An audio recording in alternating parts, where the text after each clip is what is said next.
From garbage to amazing. The comments are still rolling in on the CFL's bombshell announcement from Monday about the changes that are coming to the league in the next couple of years. Yesterday, Nick Arbuckle said the changes were amazing. And that contrasts Nathan Rourke's garbage comment from Monday. Garbage. I love Nathan. Come on, man. I think for a lot of us fans, two things can be true at once. Most people I've talked to since Monday like some things, maybe aren't fans of other stuff. That's kind of normal reaction. Nobody loves everything or hates everything. There are definitely camps that have dug in, making this a Canadian versus American thing. They're not going to budge. I've seen it. Comment section. Unless you got some steel-plated armor on, don't go in there. It's hard. CFL's a Canadian game. The NFL's an American game. There's still a lot of attributes to each. I've seen a lot of social media posts declaring for both sides, but I want to go back to something that I think kills your credibility, no matter what side you're on any debate, on any issue. And there's more than enough issues to get tangled up in these days, right? Especially in front of a keyboard. If you have a cartoon avatar, don't expect anybody to take you seriously. Some people may think you're a bot. Maybe you're a real person and you just choose cartoon pictures instead of putting your name on it, putting your face on it, right? And then there's bad grammar. And if we've seen something over the past 72 hours, if you're going to try and slice and dice someone up with your words of wisdom, your intellect, your logic, spelling matters. A lot of people never got the their thing in school. And if you're a school teacher and you're listening, you're like, "Ooh, I know." A lot of people never grasp that. Which one do you use? Is it possession or the people? All I can suggest, I don't have all the answers. It's called Grammarly. It's a free program. People will think you're a genius because of your hot takes and your punctuation. Nothing worse than getting through 140 some characters than one typo at the end. And you're like, oh, you're in clown territory. The one thing that Monday's announcement did do is give everyone who cares about this football league a lot of content to talk about for a long time. It's going to be the gift that keeps on giving for the next couple of years. Because once things get implemented slowly in 26, and then there's going to be the talk of 27, and then once it comes in 27, it wasn't like they just put one log on the fire just to keep it going low and steady like we're doing brisket over 20 hours at 185 degrees. No, they dumped a cord of wood on this thing. And some gas and some matches. We're going to have plenty of time to discuss all of this and more on today's show. This is the Sports Cage, where Saskatchewan comes to talk sports. It's Maz in for Barney today, along with one of the double C's, Colson Schultz. We're live on 620 CKRM and the CKRM app. We do this every day from 3 until 6. We also video stream this show on X and on YouTube. Thanks to everyone who has hit the like button and has subscribed to this, so when the show starts, it just automatically pops up. And hey, where are all the podcast listeners at? Best thing about a podcast is maybe you catch us a couple hours after we're done. Maybe it's early in the morning. Maybe you're driving to some sales call for work. And you're like, I got to kill some time. Apple, Spotify, Amazon, and you can go back in time and check out anything we've done. Calls are always welcome. 866-767-0620. It's sunny and 29 degrees in southern Saskatchewan today. So what if we started a new segment called Calls from the Combine? People are out there harvesting everywhere, getting the crop in, helping feed not only this great province, but this great country. You go to the front of the line. You've got something to say, call in. Colson will automatically get you on the air. Colson, executive decision. We didn't discuss this before the show, but boom. Calls from the Combine automatically in. You're a little too busy, and you can do it hands-free. You can do it hands-free. So that's easy. Texting on a Combine. Hey, I'm not a big texter in the car. We've all done it, right? You're guilty. If you start texting in a Combine and you take your hands off the wheel, what does that look like? Are you all over the map? If someone's like, whoa, hey. Prairie Land Rentals text line 306-936-6262. SportsCages for Regina Motor Products. The RMP early tire swap offer is on now. Book before October 31st to save $10 on an on-rim and $20 on an off-rim tire changeover. Visit RMP today. What is it? September 24th? It's 29 degrees. You can get a sunburn. But let's think about winter tires, because that's coming too. I want to start with the Rouge. And I want to get your thoughts. Because if it's a bad idea in 2026 going forward, and could cost you a playoff game or a Grey Cup, which the commissioner said on Monday in his press conference, why not ditch it now?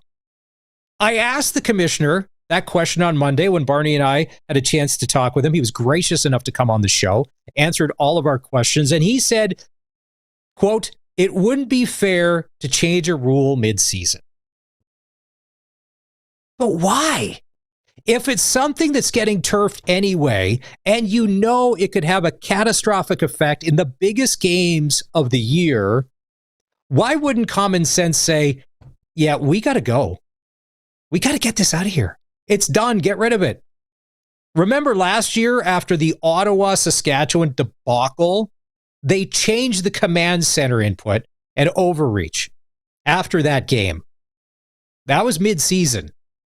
Yes, the command center was still around, but they came out with a whole new list of criteria because it was getting to the point of ridiculous. So why can't they do it with this?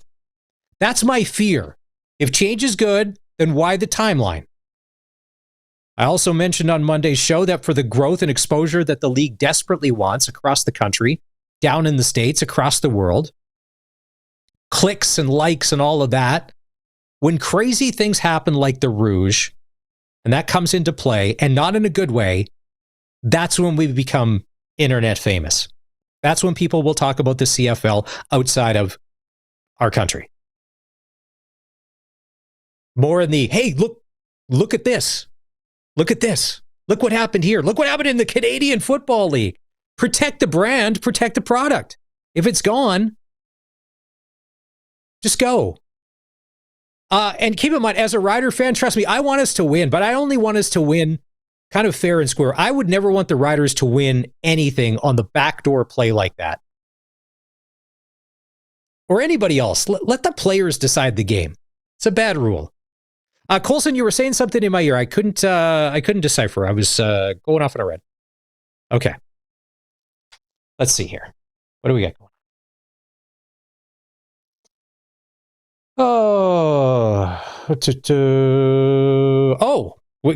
Calls from the Combine. Let's see here. Let's Western Pizza guest hotline. Luke is standing by. Wants to talk changes. Luke, welcome to the SportsCage. Not much. Hey, thanks for checking out the show today. So you heard the announcement on Monday. You've had a little time to digest. So where are you coming out on all of this? What do we think with the commission's new rules? So I'm a former football player. Grew up playing football my whole life. I'm like I guess you could say like a younger-ish fan if you're looking towards like league demographics. But I'm a football fan in general. Like, I love NFL, I love CFL, like, I love it all. And let me start off by saying, like, I'm actually really not opposed to changes in the game. I just think that the way that they've done it is a bit misleading. And I'll maybe get into that because I've spent a bit of time kind of going through the analysis. Like, this is strictly from an analytics point of view. I don't think that the changes they've said are going to happen are actually going to increase in a more interesting game to watch. I think it's actually going to cause more punting and more turnover. And if you don't mind, I can lay out my argument. Luke, the floor is yours. Hey, listen, I've heard enough irrational arguments over the past 48 hours. If you sound rational, the floor is yours. Go ahead. Yeah, for sure. This is non-emotional. So, okay, let's just imagine we're playing a football game. Let's under these new rules. So We're the Saskatchewan Roughriders. We receive the ball on a kickoff. We return the ball. We get tackled at the 20-yard line. Now we make some plays, like on our own 20-yard line. We make some plays, get some first downs.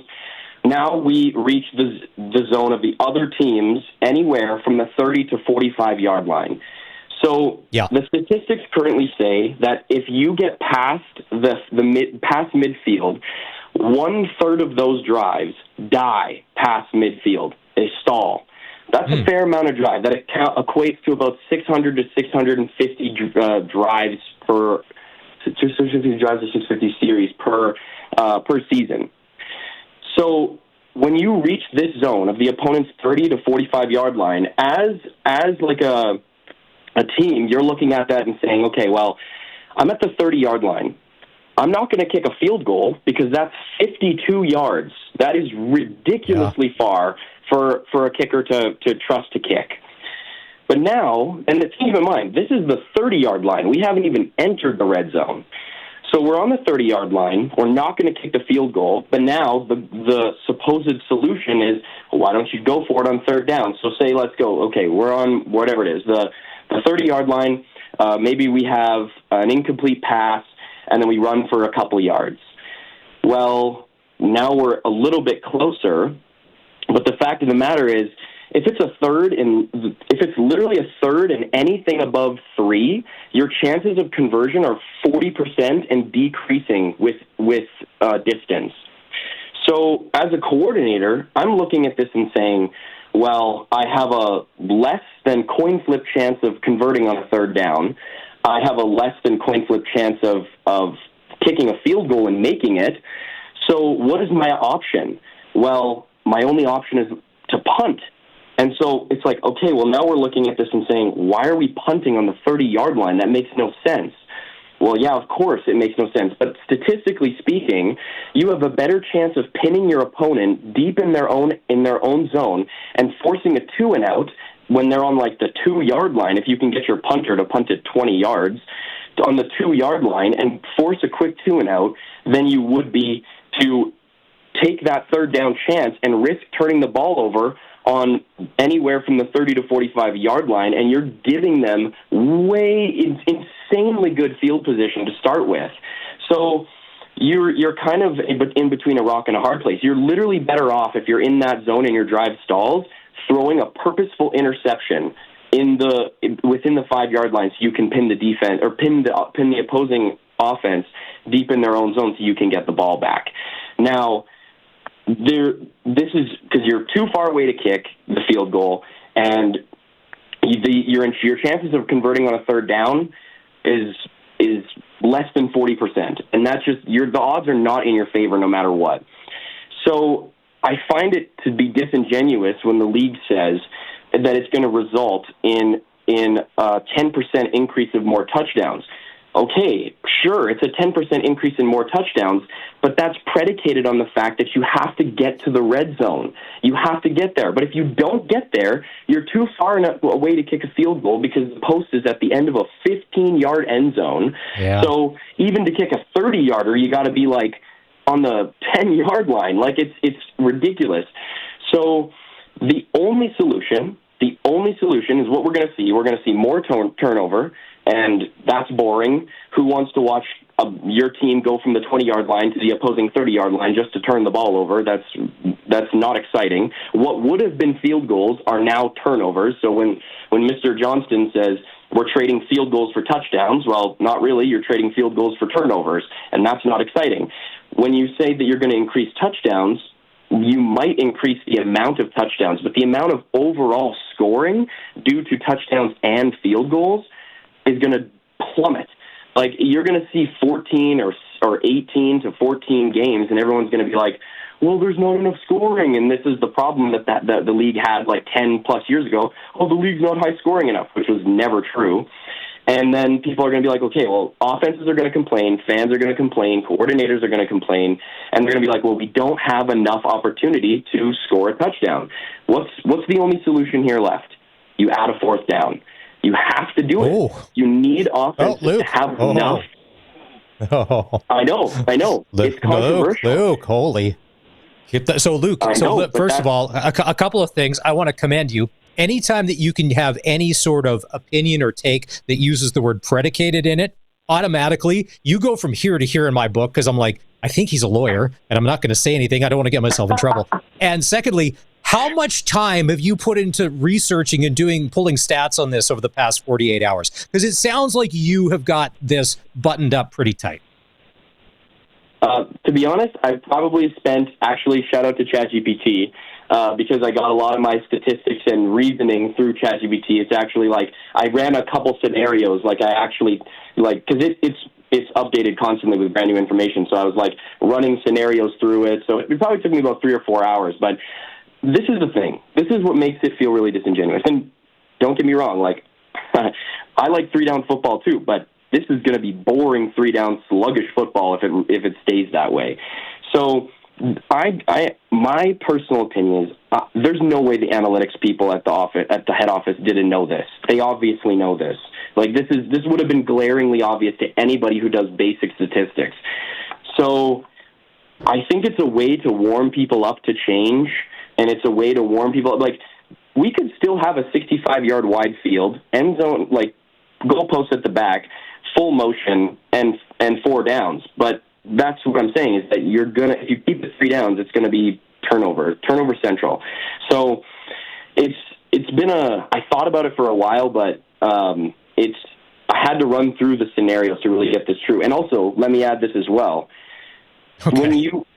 Some people might say, well, shortening the field by 10 yards mitigates for that, but it really doesn't, because football is not in the down and distance system. Football is not about field length per se. It's about play number that you can run off. It's about what you're able to do systemically when you have a certain amount of plays to run. That's why you see so many explosive plays in the CFL, because you only have 1, 2 downs, then you're punting. But in the NFL, you see this more kind of creep, slower offense. In the larger number of plays. In the CFL, you have to make a decision. Like if you are going to do an explosive play, it's coming on first or second down, sometime a little more on third these days, but it's got to come. Hey, Luke, can I ask you, are you a Rider fan, or who's your team in the CFL? Oh, big time Rider fan. Yeah, grew up my whole life in Saskatchewan. Okay, and that's good to know, and I appreciate that. There's been so much made of this, and I referenced it on Monday. As we kind of get back into it, we'll talk more about it. We're still a 10-3 football club. I still like a lot of what's going on. There are a lot of things. We'll wrap here. Luke, I really appreciate the call. I said the other day, I'm a little nervous about Edmonton. They're playing better football. This could be a bit of a trap game, because I thought we were going to beat Montreal, and then we'd be like, well, it's only Edmonton. Are you a little nervous about Saturday in Edmonton, or full confidence in this Rider crew as we take on the Eskimos? Well, I don't know. It's football. You never know exactly what's going to happen. Like, if anybody who watches the NFL, they would have said, "Oh, Green Bay is gonna destroy the Browns," and the Browns beat them. So, like, football's a weird game like that. Calgary lost in their most recent game. Who did they play? Was it BC? They lost massively to BC, and everyone was like, "Oh, Calgary's the best team in the West." So it's like, yeah, I don't know about that. I think the Riders, in like in our last loss before the bye against Montreal, it was a sloppy game. You could tell from the beginning. Like it was just we weren't there. I think now that we're 13 games in, we're shifting into playoff mode. It's like, okay, we need to win out. It's go time. We need to bring it, because we got to shift the mentality here. Like this is about putting the nail in the coffin. We don't get to play Calgary again. Like we don't. The next time we'll see them is maybe the playoffs. So we have to win out the rest and make sure that if Claros comes back for the last game against Winnipeg, they don't win that game. All right, hey Luke, I got to let you go because we got to take a break. I love this. Don't be a stranger, and I don't know if we have the budget set aside for salary for a stats guy. But you are on. Don't even bother with Indeed.com. You are at the top of the list as far as Luke, the stats guy on the SportsCage. Stay on the phone. I'll get Colson to get your number. We may need you as the season goes on. That's Luke calling in from Calgary, the Western Pizza Guest Hotline. Mr. Analytics on the show, man. He had stats, facts, figures, big words, like $50 words, $100 words. Conference. Time to take a break. Still coming up on the show today. Dave Thomas, voice of the Riders. Luc Mullinder, game analyst from Rider Broadcast Network, will join us. We're going to hear from Sam Emilis, also from AJ Ouellette. And joining us next on the Western Pizza Guest Hotline, he's our favorite guest. What does Charleston Hughes have to say? We'll find out in just a few. This is the Sports Cage on 620 CKRM. I think if you're a Toronto Blue Jay fan and you were to admit that it's a little nerve-wracking right about now with the Toronto Blue Jays lead down to one game over the New York Yankees in the AL East, yeah, you're not alone. It's tense. Jays taking on the Red Sox later on today. One game lead. We need to win the AL East so we can have the bye in the wild card. We do not need to be getting into a 3-game series. First pitch, Jays, Sox, just after 5 o'clock. Sports Cage on a Wednesday. It's Maz in for Barney. Let's go out on the Western Pizza Guest Hotline. He is a CFL legend. He is collecting a CFL pension. He has more than earned his right to have his say on what happens in the Canadian Football League. Let's welcome back in the Wyoming Cowboy. Woo! Charleston Hughes, how are you, my friend? Doing pretty good. Just enjoying the weather. the weather. Holy. Initial thoughts with Commissioner Johnston's big changes that he announced on Monday. The league shortening the field, moving to goalposts, Rouge is gone, play clock, you name it. Everything is up for grabs these days. Where do you fall on this, Charleston? I think it was a lot of hype built up. Oh, I think kudos to them for keeping that stuff a secret. That didn't get leaked out for nothing, man. I mean, that was the one thing I seen from that is it's been a secret this whole time. How long that been in discussion? It wasn't something that was just popped up and thought about. That had to have been in discussion for a very long time. So kudos for him and his gang for keeping that a secret for so long. But I mean, the changes, when you really, really just think about it, the changes aren't that drastic. I love the headline, though, the Americanizing the CFL. That kind of brought a lot of hype to it and brought a lot of, it stirred the pot up with the headlines. They took a page out of Peter Parker's book. We're going to make a headline and put a headline out there that's going to just crush the league. And I think that's what happened. But when you really look at what was changed, it wasn't a lot of things that were just super Americanizing the league. I mean, they moved the goalposts. That's not that big of a deal. They took away 10 yards off of the field. All right, guys aren't really mad about that. I mean, you don't got to run as far now. They shortened the end zone. Probably need to be shortened anyways because it was an offensive deal. That put the defense at a disadvantage. You got a lot of ground to cover over that long 20-yard end zone. So it kind of helps the situation a lot better. I mean, how many Grey Cups were lost because of the field goal post being in the dead front of the end zone? How many games were won because of that field goal was dead front in the end zone? As many guys that ran into that goal post and hurt themselves and, knocked themselves out. I've seen it. I've ran into it before. So does it pose a safety hazard? Yeah, that does a little bit. Does it change the game that much where it just impacts the game and now kickers are missing field goals? Nah, kickers been missing field goals. So, I mean, it really doesn't impact anything, but it does change a little bit, though, I think. I agree with your first point. Them keeping this tight-lipped because you have a Rolodex of guys in this league that get a paycheck every week. And if they didn't hit you with stuff, because that's the first thing I thought. I'm like, I wonder if Charleston and his crew, like your inner circle, everybody knew this was coming and all of that. I heard an interview yesterday with Stamps president Jay McNeil. He found out about it last Sunday, and then they had to sign an NDA, and then they went through how it was all going to go. But even then, and then nothing leaked. So that is a tight inner circle. First of all, and whatever guys he got in this camp, man, they are trustworthy. Yeah, if you're a Stu Johnson guy, hey, cone of silence. Should they have consulted the players? Or is this, no, if you own the business, you can make the rules? Because that's where some of them they're mad. They're not mad about the changes. They're just mad that the PA, even Darian said the other day, even if they did a fake survey that they weren't going to listen to, just a token survey to be like, well, yeah, we got input. Didn't have to listen to it. Man, the thing is when it comes to the players and the CFL, PA, and all those guys, they only have so much control and power over certain things. You have control over player safety. You got control. Yep. You got control over, what pay looks like for players. So you really don't have control over the things that he changed. He changed things that directly impact the game, and it does not pose a threat to safety or pay for players. When it comes to that, then players have a say-so.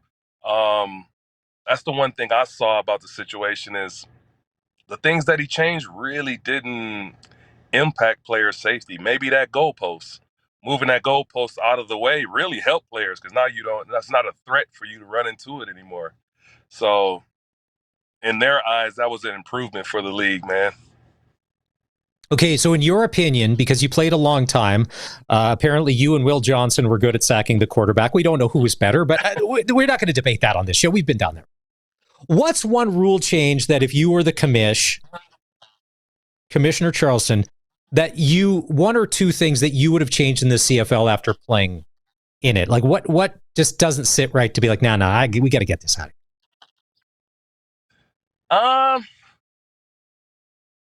The one thing I would change, just because it was different back in the day, but it's different now, is specifically the Canadian ratio.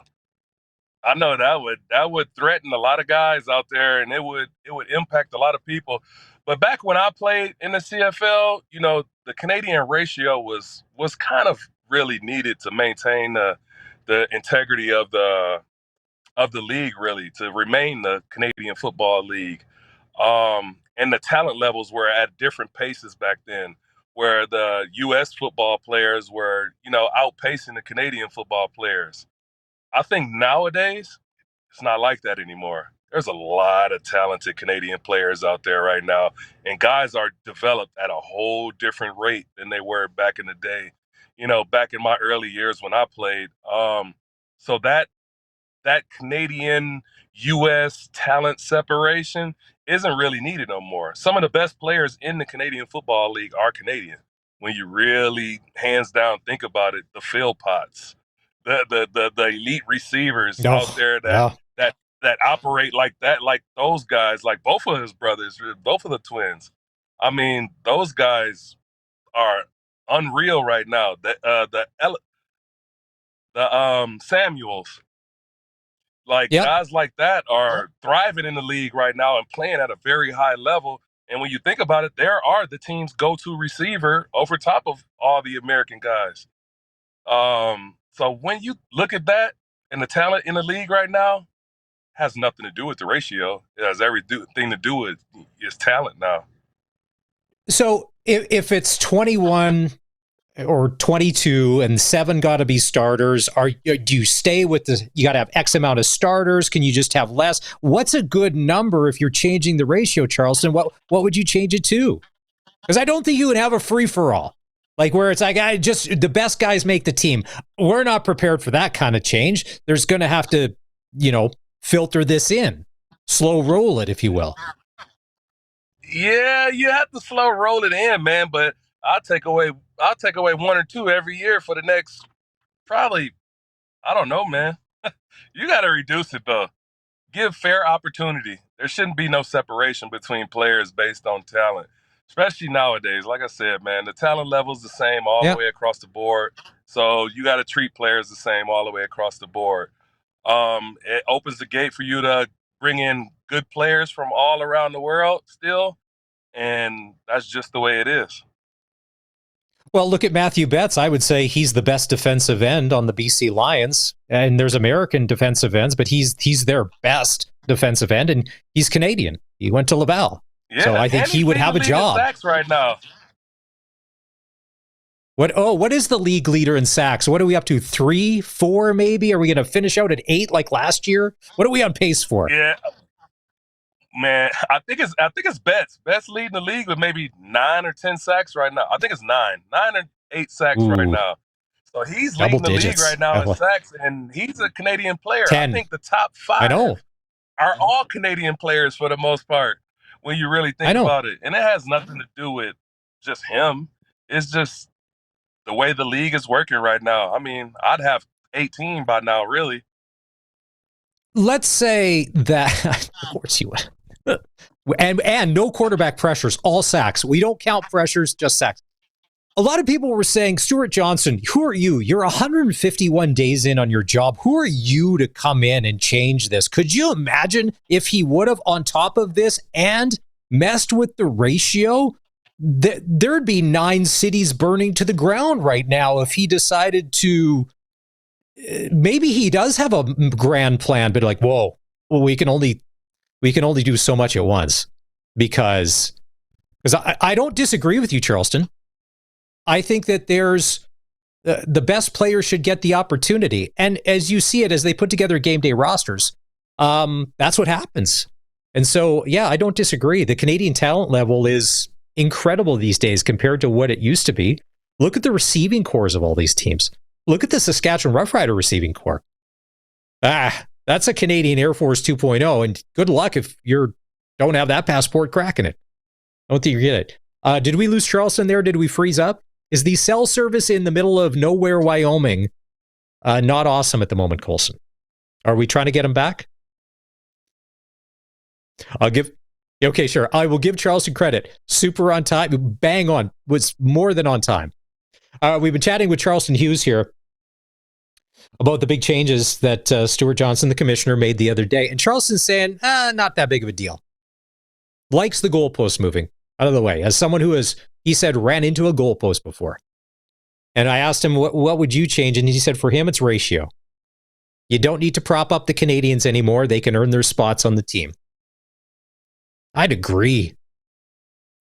Like 20, 21, that's a lot, on a 43-person roster. And, the best athlete. And I get why they did it. It's like radio stations. This is not a secret. Radio stations in Canada have to play a certain amount of Canadian music to help. And the original thinking is to keep the Canadian music industry robust or strong.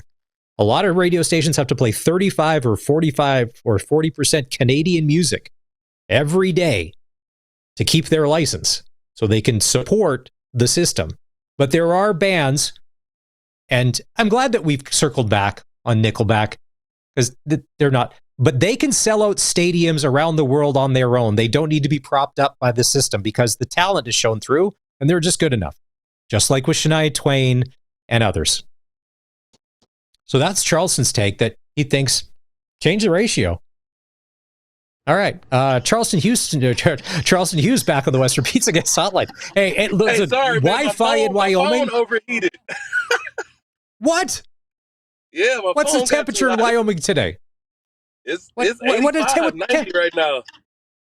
Ooh, it's 30 degrees. It's 30 degrees in Regina today, so it's smoking hot. Let's go back to these games last weekend. I'm glad that Montreal beat Toronto because I would have been so mad if they would have went after beating the Riders and then they lose in Toronto. I was so frustrated. But the game that followed, the BC 52-23 beatdown of the Calgary Stampeders. Ooh. Nobody. If you ask Buck Pierce, he probably didn't see that coming. But it happened. BC looked good. He didn't see it coming either, man. But I can tell you one thing right now. This is when it starts for Calgary. The floodgates. You think this is going to be the slide? Yeah, man.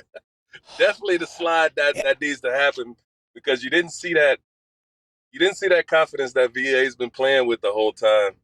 You didn't see the VA magic. Like, he was doing some stuff in his first couple games that was magical, and I don't even know if he believed what he was doing. But the thing is now they've been kind of knocked off the pedestal and shown that they're a team that has to play consistent, throughout the rest of the season. So it's going to get interesting for them from here on out. I can guarantee that. I think VA needs to protect himself because that slide, he went head first instead of feet first, and he ended up getting, I think it's kneed in the ribs. He had to come out of the game, couldn't finish. The game at that point, I think, was out of touch. I don't know if they'd have come back, but he's for the sake of the football club, he's got to stay on the field. So he's got to be smart. Be smart football. And Forlane or Remilade may be out with an Achilles for the rest of the year. Has Dave Dickinson and John Huffnagel reached out to you to see if you're still in shape? Could you come in, maybe play 5-6 games, get some sack, just come in, shore up that Stamps D-line? Where are we at? Contract talks. Could I do it? Yes. Will I do it? Okay. It's a long shot. Charleston Hughes, all of a sudden, he just phones Huff back with the Price is Right music in the background. Be like, yeah, if the price is right, I'm coming back. But I don't, there's not enough zeros on that Plinko board yet. Not enough zeros. Ain't enough zeros, man, to get me to come back, man. I think the hardest part about watching the game on Friday is they showed the touchdown horse and the lady, and they both looked dejected on the sideline because there was no running happening. There was just nothing. They were just hanging out, nothing to do. BC, Buck Pearson, Nathan Rourke are on the same page, and then BC only had to play a little bit of defense. So they're starting to become a bit of a problem, which I was worried about, that they would eventually get it together. If you can put up 50 points, maybe the defense doesn't have to be stellar. There's Charleston. Winnipeg at Ottawa. And I'm not sure if you watched this game, if you watched it on replay, you just saw the highlights, but the Winnipeg Blue Bombers won, only completing 3 of 8 passes. Ottawa throws for 400 yards, 26-18. To me, especially with the announcement on Monday, that game that's not your resume, that's not game tape. That was embarrassing on Saturday that even happened, but it did. I don't know, man. It is embarrassing, man, and it's something that they got to kind of figure out on both ends, man. But you just got to play your best ball, man, all the time. And that was a bad display, I guess you could say. I give Winnipeg credit. They finally, it had to become about passion. They said, forget it. With whatever we have on the field, we got to win this game, and they did. So I give them credit. The fact that I don't know what the backup situation in Winnipeg is like. Is he worse than Strevler throwing the ball?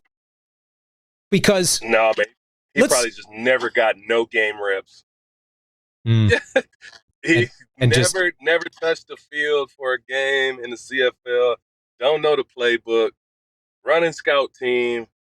Like, hey, what you gonna throw a guy like that out there and wish for the best? I mean, at some point you will have to, just to see what you got. But at this point, you got to ride. You got to try to ride it out for as long as you can. I think if you're Bob Dice and the Red Blacks, that one hurts a lot. It's an indictment of your team, and that may cause ripples. And who knows? Some people, obviously after the game, people were calling for Bob Dice's head, and we know that that's not going to happen. Nothing's going to happen, but that doesn't bode well for the future. And then Hamilton beats Edmonton 29-27. And yes, Hamilton was the better team. I don't think that they necessarily deserve to win that game because Edmonton, they're learning how to hang around and just be there. They just hang around and hang around. That's 2 last-second losses in a row. But Charleston, you know this. Football's that momentum thing. You're getting close. The dam's going to break, and I'm afraid that the dam may break Saturday in Edmonton against the Riders, which I don't want to have happen. You never know, man. Edmonton is playing some good football. I know. Good football. Season, man. They're just having a hard time closing games out. And you never know what that comes down to. It can come down to just being young coaching staff. It can come down to just having a bunch of young players on the field. Not a lot of just veteran players that know how to close games out and know how to win a game and push your team and push your players. But they're playing good football, man, and it makes them a dangerous team because they can hang in there with the best of any team in this league. And I think if they roll into this playoff, you'll be surprised if they roll into the playoffs and just happen to sneak in, and they'll surprise you. Week 17, Calgary's at Montreal Friday, Toronto at BC, Hamilton at Winnipeg, and Saskatchewan at Edmonton. Some good matchups coming up. Yeah. All right, my friends. Thank you for braving the Wyoming heat this afternoon and joining us here on the Sports Cage, Charleston Hughes. So the commish hasn't reached out. I think I'm in North Dakota right now. Oh. I could have came right to you and sat right there with you personally. Nice. North Dakota, Charleston Hughes, as always. Safe travels, and don't spend your CFL pension checks all in one spot in American funds. Didn't translate. Thank you. We always appreciate the time. That's Charleston Hughes on the Western Pizza guest hotline right here on the Sports Cage. Time to take a break. When we come back, remember John Smoltz, Atlanta Braves pitching legend? He has an interesting take on how Major League Baseball can stay relevant from now, late March, all the way through till September with how he would run the league if he had the chance. And I know it's been a good year for the Jays, but there's been some not so good years, but this would help teams like the Toronto Blue Jays. We'll dive into that next. This is the Sports Cage on 620 CKRM. NHL preseason action tonight. Seattle Kraken in Edmonton to take on the Oilers. If you're an Oiler fan, you are going to see the big guns come out. The McDavids, the Dreisaitl's, they're going to make their preseason debut. And if you're a Kraken fan, it could be a long night. Flames play the Canucks in Abbotsford. Later on in the show, Eric Francis said, do not mess with the Vancouver Canuck fan base because they're vicious online. There's something happened a couple of weeks ago, which is a little embarrassing for a team that's never won a Stanley Cup. We'll do that in the 5 o'clock hour. Saskatchewan, midget AAA under 18 tonight. Legionnaires in Moose Jaw to take on the Warriors. The Contacts in Battleford to take on the Stars. And the Yorkton Maulers in Wilcox to take on the Hounds. Face-off there will go at 7:30. And Major League Baseball tonight, the Boston Red Sox, who beat the Jays last night 4-1. Game 2 of that series, first pitch goes at 5:07. The Toronto Blue Jays for the past couple of months have been at cruise control. They've had leads 5, 6, I think at times 7 games. First place in the AL East. Well, that has now shrunk to 1 game starting play today because the New York Yankees are getting hot at the right time. So it's very, very tense. Now, normally, and I think we're all Jays fans. Even if you're casual fans, you kind of got caught up in it this year. But there's been so many years where the Jays have been out of it by mid-July, and you're like, well, baseball's over. Next. This is John Smoltz and his take on expansion and how he thinks they should run the regular season in Major League Baseball.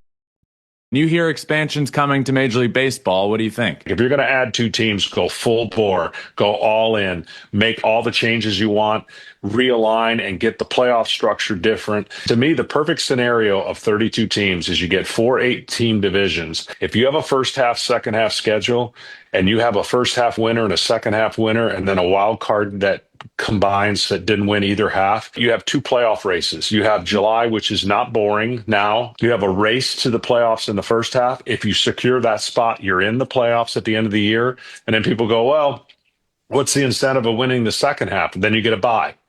Because if you don't win the second half winner plays the first half winner to go on. Well, what happens if you have the overall best record and didn't win first half or second half, which happened to the Cincinnati Reds during the 84 season? That's where the wild card team comes in. To me, this gives a franchise no more of an excuse to quit on the year or to try to lose to build up their farms. This gives a fan base an accountability to say, hey, I know, perfect example, Atlanta Braves got everybody hurt in the first half. Well, in the second half, if they started from scratch, don't you think they would approach it a little bit differently? And then your juggernauts, your teams that have to go out and are expected to win, well, go all in. So yes, that's a long-winded answer to tell you I am all for 2 more teams. If and when the league decides to expand, what 2 cities come to mind for you? I mean, I'm in Charlotte right now, so Charlotte's a great city. Obviously, Nashville has been talked about. You got the return maybe to Montreal. You go out west. I've heard Portland. I've heard all kinds of different scenarios that could make sense. So that's John Smoltz, Atlanta Braves pitching legend. Colson, that's a pretty good common sense idea because for how many years? All right, until this year, the Jays were out of it in July, August, and then there's no reason to even pay attention to baseball, where now you play 162 games, a first half and a second half winner. To me, this makes a ton of sense. Not only it keeps baseball relevant. It keeps people wanting to engage with MLB, even if maybe the first half didn't work out for you. Yeah, you're talking to someone who's not super engaged in MLB, so just hearing the essentially 2 playoff runs in one regular season intrigues me and would get me interested. So, but that's the stats nerd in me trying to figure that stuff out. So I don't know if that would work for everybody, but yeah, it does sound interesting. And like you said, for a Blue Jays team that sometimes starts hot and then falls off, it would work pretty well for them. There have been plenty of years where if they played the World Series in April, the Toronto Blue Jays would be consecutive World Series champions because they are one of the best teams. April, May, but then it starts where, this year's the anomaly. But if they went to this, everybody, and also to what he said, this prevents you from tanking. Well, it's July. Let's really tank this to get draft picks. As a fan, I hate that. So now you have to stay competitive if you want to. And if you don't end up winning, that's okay. And I don't necessarily know, what if the NHL did this? Could you imagine if the NHL, because this year, how many teams are going to be tanking for Gavin McKenna? Hopefully not too many. Because if there's 1 or 2 teams, you're kind of like, that's normal. If there's anything more than 4 or 5 or 6 teams, it starts becoming really noticeable because, especially in the NHL, that's like a fifth of your teams that are now actively trying to lose games. It doesn't make it interesting.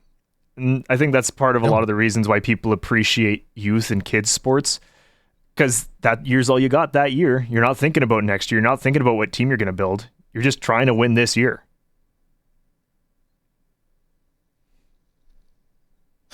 And Smoltz is good. He's earned his right to have a valid opinion on MLB. If you're a Toronto Blue Jays fan and you're a little nervous, that's okay. The Jays, they've kind of been the cardiac kids this year. Just when you think that it's not going to happen, that's when the Blue Jay magic pulls through.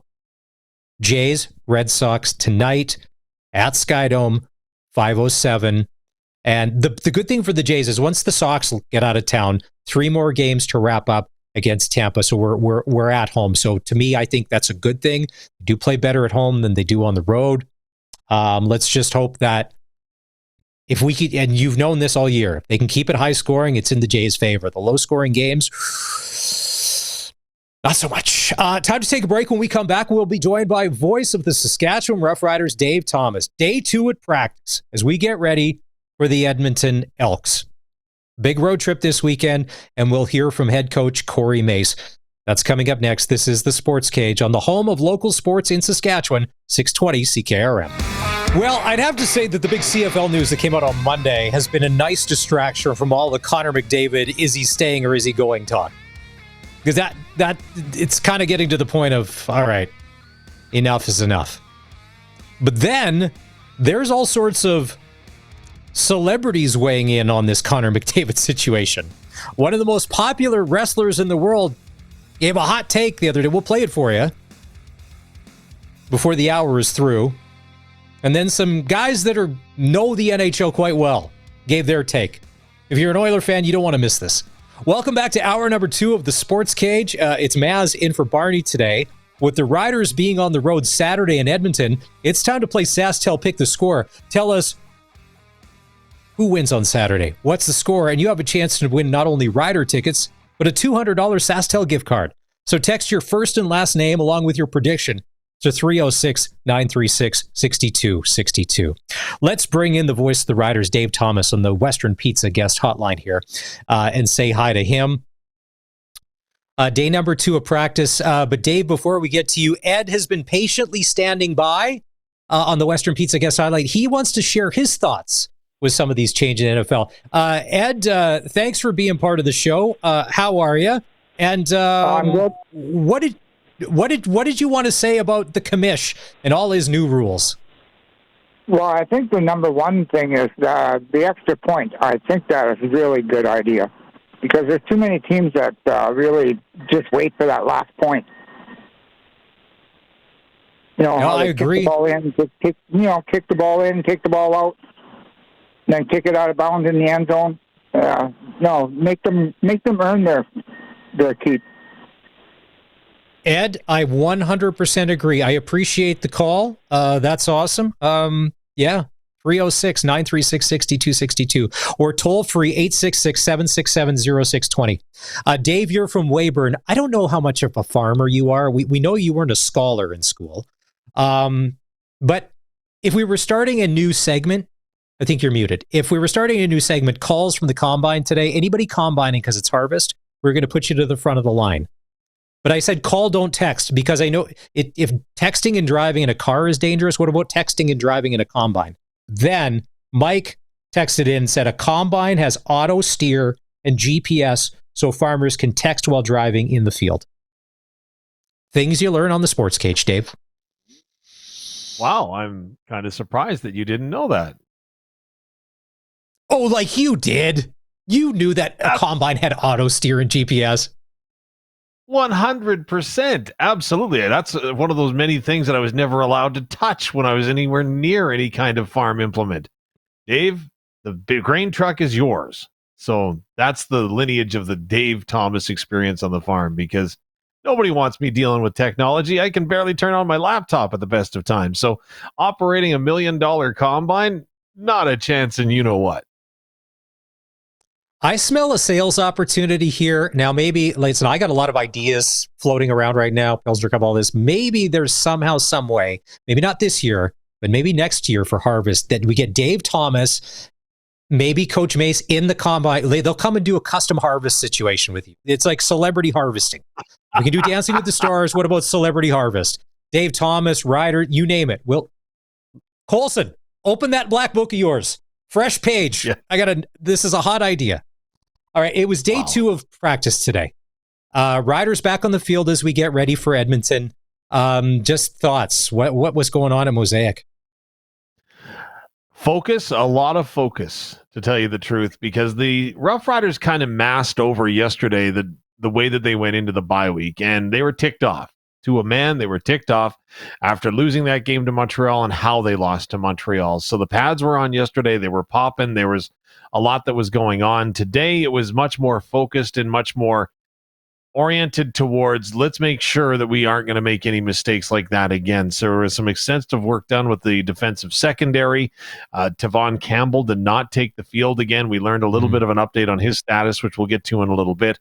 Offensively, Samuel Emelis was taking way more first-team reps than what he did the day before, so it might have been in day 1. He's testing it out day 2. He understands what he can and can't do and how that leg is feeling, so he went ahead and he took another big step forward. We didn't see on the offensive line Zach Fry once again, so it looks like Daniel Johnson is going to get a start at left guard, so that still does, if you're counting at home, leave our offensive lineman count at 9 thus far this year.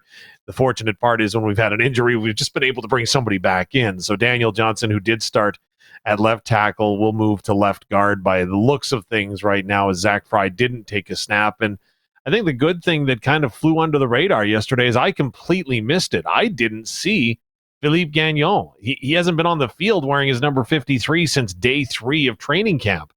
And he's fought back from that arm injury. He was out there. He wasn't doing much as far as the individual drills go, but he was there. He had pads on. He had a helmet. He was looking pretty excited just to be back around the guys. When I look at the top of that injury list, and he's been on there for a long time, Sean Bain Jr. patiently waiting, biding his time to get on, maybe do his thing. Now, in the first week or two, but now that the weeks have gone on, if it was me as Sean Bain Jr., I'd probably start to be losing it a little. You want to be a good team guy, but like, there's got to be a lot of anxiety there of, am I going to see the field this year? Again, and that's you and I. That's the anxiety that we probably have. We'd probably have a lot of frustration that is mounted, but I think that speaks a lot to Sean Bain Jr.'s character, because I've actually been watching him the last couple of days just to kind of see what his demeanor is like, see what's going on, and see if you can get into his mind, right? And I give Sean Bain Jr. as a human being full marks, because this is not an easy situation, battling back from injury like he did.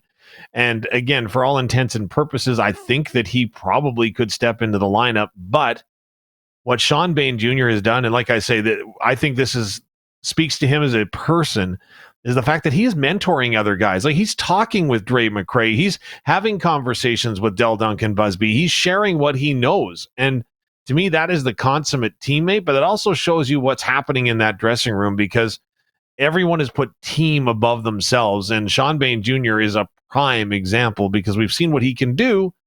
But again, he's just waiting his time for his opportunity to make that happen. Do we want to go to the Coach Mace audio here? So you had a chance to catch up with Coach Mace after practice today. No shortage of things to talk about here. I'll let you take it from here with what Coach had to say. All right, well, let's start with the injury updates. And I did mention again that Tavon Campbell was not on the field today. Benny Sapp was taking his spot on the corner. So we did start by asking Coach Mace what the extent of the injury or what the length of the injury might be to Tavon Campbell. Yeah, I think maybe a week or two, man. If I'm being honest with you, but he's definitely around, he's tuned in and all that stuff. But we'll just be smart with it. And I tell you, Colson doing a bang-up job as I'm jumping around here a little bit. But the one good news thing that we brought and talked about already, Maz, was Philippe Gagnon was back out on the field, and he's been smiling ear to ear, and you can see that. And you could also hear that when I asked Coach about him today. Oh, man, excellent. Obviously, unfortunately, during training camp, to have that injury, was really tough for him. But he made it very clear from that day he wasn't going, back east. He's staying here. He wants to be with the team and be with his brothers and attack rehab like crazy. And he said he was going to be back, and man of his word. It's awesome. It's just awesome for him. I love to see that he gets to be out there with us. Now, Maz, you must have been reading my mind, because, again, it was a more focused mood in my opinion, but I did ask Coach what his opinion on what he felt the mood was around the Roughriders practice and dressing room right now, returning from the bye. Yeah, no, I think we're in a good space. I think mentally, I think during before going into the bye, people were pissed off. But you love that, you know what I mean? It's because of the expectations of themselves, and when you don't meet that, that's a hard pill to swallow. But they do know, like, we've been to this point, like, you get another opportunity to fix that. So the morale is high, and they just keep working, man. So that's a culture that we've built, and they live by that. Now, to go back to our farming analogy, if you ever saw the movie Son-in-Law, you'll know that Kral had a bad day, right, during harvest when he took that swather across the field, right? And everybody can have a bad day. Pauly Shore, yeah, thank you. I love the fact we're referencing Pauly Shore Son-in-Law, because to me, great movie. Great. Colson has no idea what we just said. But yeah, I'm just going to think about Son-in-Law. There was some great scenes. Dave, keep going. Sorry. Well, I'm just saying, though, that anybody can have a bad day and everybody has a day. So pose to the coach the question, games like that with Montreal, like, everybody has a bad day, and it's going to happen from time to time, especially in the game of football when both teams are paid to make plays. And we asked him if he bought into that. Yeah, they do. They still suck to go through it, and especially ones where you didn't make it any easier on yourself. And sometimes that's a mental lapse. It has nothing to do with who's out there. It's the mental lapse of some stuff. So those suck, right? But I don't want to say it's a wake-up call, but it's just a subtle reminder, like, this is professional football. I don't care what team you're playing. You got to be as close to perfect as possible to come out with a win. And those guys, they take that seriously. Now, full disclosure, I will be having supper with Coach Mace tonight, as we're both going to be attending the Banquet of Champions, the Regina Thunder event that is happening over at the Connexus Arts Center. It's going to be a fantastic evening, and I just asked him what he thought, a message that he could send out there, or maybe a preview that he could give folks when it comes to everyone that will be attending the Regina Thunder or thinking about it tonight. Yeah, get a ticket. Come on, man. It's always now. I don't know. It's Drew with me, so it's not Mueller. So I don't know if it's going to be as funny. But no, I'm joking. No, it's really pleased and grateful to be a part of that, man. It's just another example of what football means in this province, and to be invited to that, I'm grateful for that. So I'm looking forward to that. And there's probably free food, so I'm always in. So, Coach Mace, that's what I thought your hard-hitting question Andrew Harris. Yeah. I thought your hard-hitting question was me. Hey, Coach, what do you think is going to be on the buffet tonight at the Thunder dinner? Because we were there last year. It was great. They had a nice spread. There was a long line for the roast beef. Like it was. I remember because the nice young lady, she cut a slice and put it on. I'm like, yeah, you can keep going, because the guy ahead of me, he kept going. He goes, you see me? That won't fill a guy like me up. So just keep going. He goes, I may tire your arm out cutting that roast beef. And by the time I got up there, I'm like, yeah, exactly what that guy said. Exactly what that guy said. Just keep on trucking. Are you black tying this? You got a tux picked out? What are we wearing tonight to the Thunder dinner day? Are we going business cash, full formal? Aaron Western from Colin chic? O'Brien's Man Shop has got me ready to roll. Dave, it is harvest. Maybe you go denim tuxedo, head to toe. We do a black cowboy hat because it is fall, so we can wear black. We can take the white.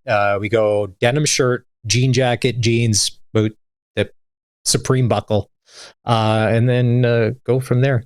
And speaking of Saturday in the Elks, without a doubt, Jordan Maximic, that run game is going to be coming at us. It's a two-headed and sometimes three-headed monster when you throw Fajardo in the mix there. Can you see, even if they don't have success early, can you see them not abandoning the run game? It's going to be there all four quarters. See, and I would expect that, but I'm not going to kid you. The Labor Day Classic actually threw me through a loop, because when you look at Winnipeg Blue Bombers and they've got Brady Oliveira, like, why are you only running the ball 5 times? Like, I don't know why Winnipeg gave up on it. And let's face it, the Roughriders have the mystique when they come in. You look, they've got the best running defense in the league. They give up the fewest yards. The list goes on and on. But again, if I was to attack it, and if I was to try to exploit what I've seen from the Roughriders, is the fact that Saskatchewan, if they don't make you one-dimensional, you're going to have some success. That's what Montreal was able to do. That's what Calgary was able to do twice. So, yeah, I don't want to say, oh, yeah, they'll have to do that or guarantee anything, but I would think logically that the Roughriders are going to get a healthy dose of that running game from the Edmonton Elks, which I think is what makes them successful, is the fact that they've gone ahead and recommitted to it since they went ahead and benched Trey Ford. If Sam Emilus plays, do you expect Tyrell Ford to be the main defender covering him? You can't. And listen, there's some good options on the Riders receiving core, but if you got to pick one, and the Elks got a high price guy in their backfield, that would be my choice. Ooh, I don't know. That's a tough one. Like, pick your poison.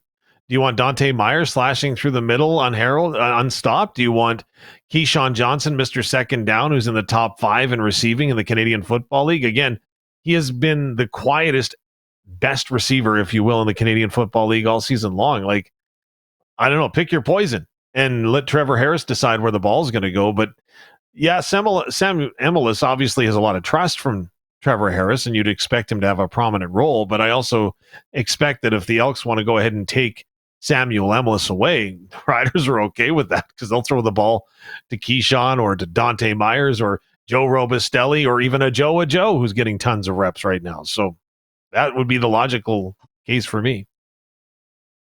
On the Tyrell Ford front, over these past 6 weeks, to me, he started earning his paycheck. Not that he's not played, but you can see why he was a very highly sought after free agent. He's a very talented football player. In the past 6 weeks, he's really looked like it. He's Milligan-esque back there, where you got to worry about where he is because he's got such good range that he can be somewhere and nowhere in no amount of time.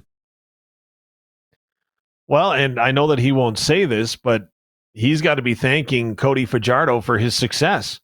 Because when your offense, let's spin when your defense isn't on the field 35 to 38 minutes a game, and your offense is having some sustained success and able to go ahead and move the football and give you a bit of a breather on the sideline, that's break number one. I think the second key point is that J.C. Sherritt came in with a brand new defense that no one had played before, right? It was brand new to Edmonton. There wasn't any carryover, any residual effect from the former regime. So J.C. Sherritt came in and did things the way that he wanted to do. And it was a bit of a slow start for the defense, but now I think they're clicking because of that familiarity and the chemistry that they're starting to build with 1-1. Now, they are a banged up group up front on the defensive line, but that defense is much better, and I think that they're benefiting from the time that the offense is spending on the field and the familiarity that they're getting with their defensive scheme. We saw this last year with Coach Mason. You were closer to it than anybody else. Brand new head coach, brand new football team. You mentioned J.C. Sherritt. I think we're getting to that point, too. I think a lot of the players on the Elks are getting used to Mark Killam as the head coach, and that's starting to work a little bit now, too, because it was just so much new to start the season, and you kind of knew they would be behind the 8 ball because everything changed. Well, and that's what makes this game really intriguing to me, because when you mention Mark Killam, right, the players absolutely love him, right? You saw the great messages that were sent his way when he was hired in Edmonton, and that continues as part of the culture that they are building right now in Edmonton. And let's face it, no player wants to let their head coach down when they've got that much invested in the man that is their head coach.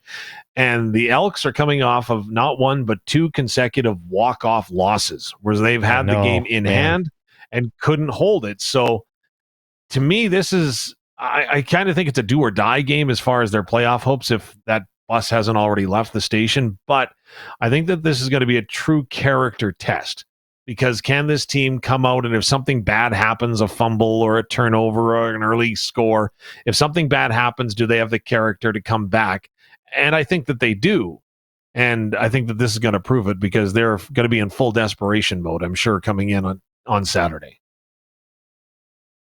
That bus that left the station, is that one of those new electric buses that the city of Regina is buying? I'm just checking. Anyways, Calgary at Montreal on Friday.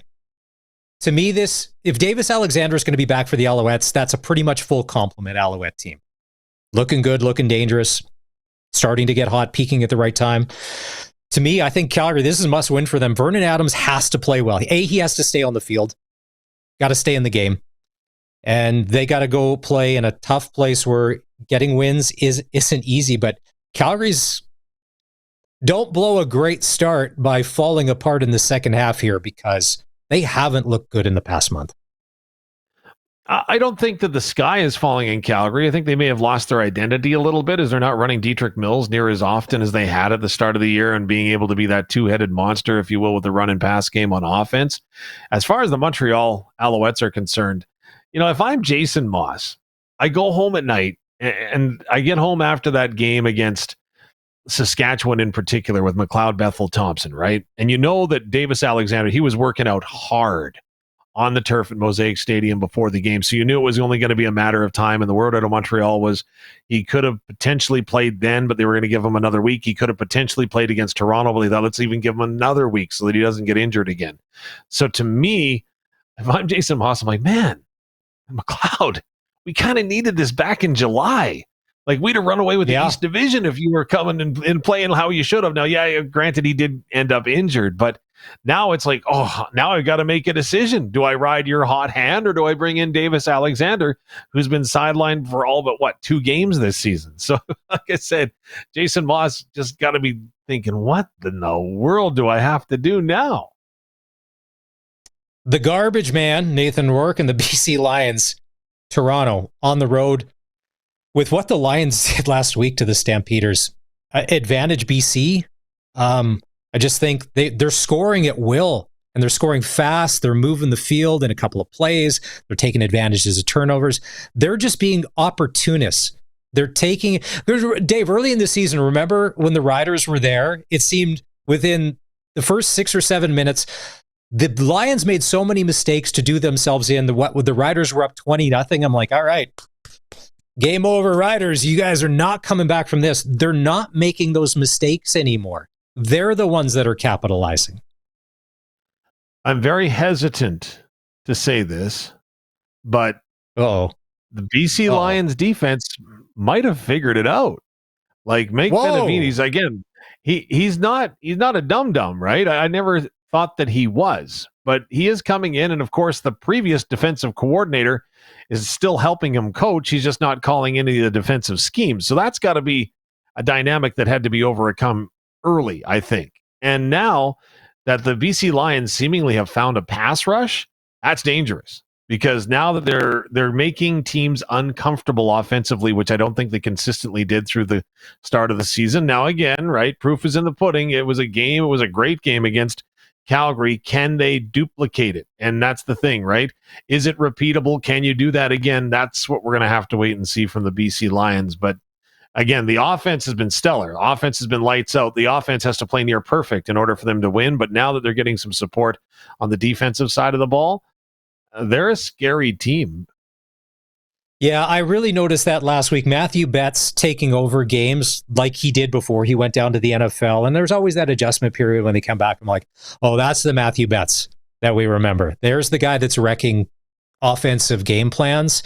And when he's going, it seems that everybody else gets going. So, hey, I agree with you. They may have figured it out. And when your offense can put up 50 points, you sometimes don't have to play that much defense. Hamilton's at Winnipeg. Last Friday, we talked about this. Winnipeg was eventually going to have to just go on emotion and just gut one out. And it was gutsy. 3 completed passes for 54 yards. It was not pretty.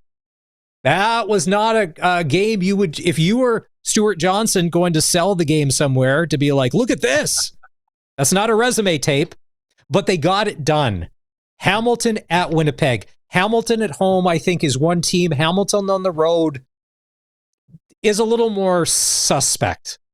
Can the shake and bake type Winnipeg Blue Bombers running the ball 60 to 70 times win on Saturday against Bo, who's going to throw it probably 35 times?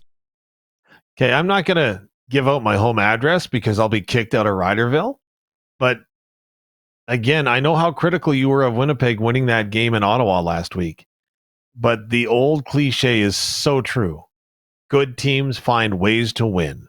And if you can find a way to win that football game with throwing for less than 60 yards passing, you're a good football team. And if you get your quarterback back, even though your offensive core is banged up, that says a lot about your team. And again, that shows the championship caliber that the Winnipeg Blue Bombers have been playing at the last 5 years to find their way to the Grain Cup by winning the West Division. So don't count out Winnipeg on that. By the way, did you notice that Nick Dembski's consecutive reception streak came to an end in that game? Like, I felt terrible. I thought, shovel it under to him or something. Like, you're cheering for him. And conversely, with the Hamilton Tiger Cats, you know what? You're right. They are a different animal on the road and at home. And this road trip, I think, is a defining one for them. If they can come up with a win in Winnipeg, they show they're legit Grey Cup contenders, not just East Division contenders. And I'm really excited to see how this game is going to play out at Princess Auto Stadium. I want to clarify my comments. I am glad that Winnipeg won that football game because they gutted it out. They did exactly like you said, championship team. They found a way to win. It's the Ottawa on the other side to be like, you let that happen. You pass for 400 yards. They pass for, and you still lose. That you said, I relegate them to the CIS. Let them think about their actions. Maybe we'll let you back in because you had no business winning that football game. No business winning that football game. Winnipeg didn't beat them in that game. The team that won that game was the Ottawa Red Blacks. It's unfortunate, though, that they beat themselves. That's how they won, because they just couldn't hang on to the football and stop making mistakes. That's why you can't trust Ottawa. They need to go on a 9-game win streak, but until then, you cannot be trusted. All right, Dave Thomas, your broadcast partner, Luc Mullinder, is coming up just after 5. Is Luc going to the Thunder dinner tonight? Are you saving him a spot? Are you going to have to be the guy that picks up the extra plate because you're the good buddy? If he's, got to do the radio and then scoot down, you do a double buffet plate action at Connexus tonight for the Thunder dinner? So, Luke is a wise man. He doesn't share his social calendar with me, which is probably a pretty good thing for all parties involved. All right. I do know that we are getting ready for a fun trip to Edmonton, because it's going to be a good game at Commonwealth on Saturday. All right, safe travels. Dave Thomas, voice of the Riders. And read all about it, what Dave does. Just go to sportscage.com. Sign up to be a daily insider, and you'll get everything we're talking about hours before it hits the cage in your inbox. You can do that. Time for a quick break. There's NHL preseason action tonight. The Edmonton Oilers and Connor McDavid will take on the Seattle Kraken. No secret that McDavid, and will he or won't he, has been the hottest topic amongst hockey circles. Now there's some celebrities weighing in. We'll get to that next. This is the Sports Cage on 620 CKRM. Clutch performer, he's Merrifield, Saskatchewan's most famous resident. Brock Lesnar took over WrestlePalooza on the weekend and beat John Cena. He's looking jacked these days. Hockey dad kid playing for the Medicine Hat Tigers. He's back in the wrestling game. He pretty much only does pay-per-views now. He doesn't have to do his thing, but Merrifield, Saskatchewan's Brock Lesnar doing his thing. Speaking of wrestling, this is where I thought, okay, this Connor McDavid thing, it's gone way bigger than us on the cage and, passionate hockey fans. There's people everywhere. This is getting out where, is Connor McDavid the best hockey player in the NHL? Is he signing with the Edmonton Oilers? Is he not signing with the Edmonton Oilers? Is short-term, long-term? Is he gone?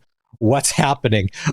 This came up the other day. So CM Punk, who's a famous WWE superstar, been around for a couple of decades. He's a Chicago guy. He's just a huge sports fan. So he offered up this take on what he thinks is going to happen with Connor McDavid.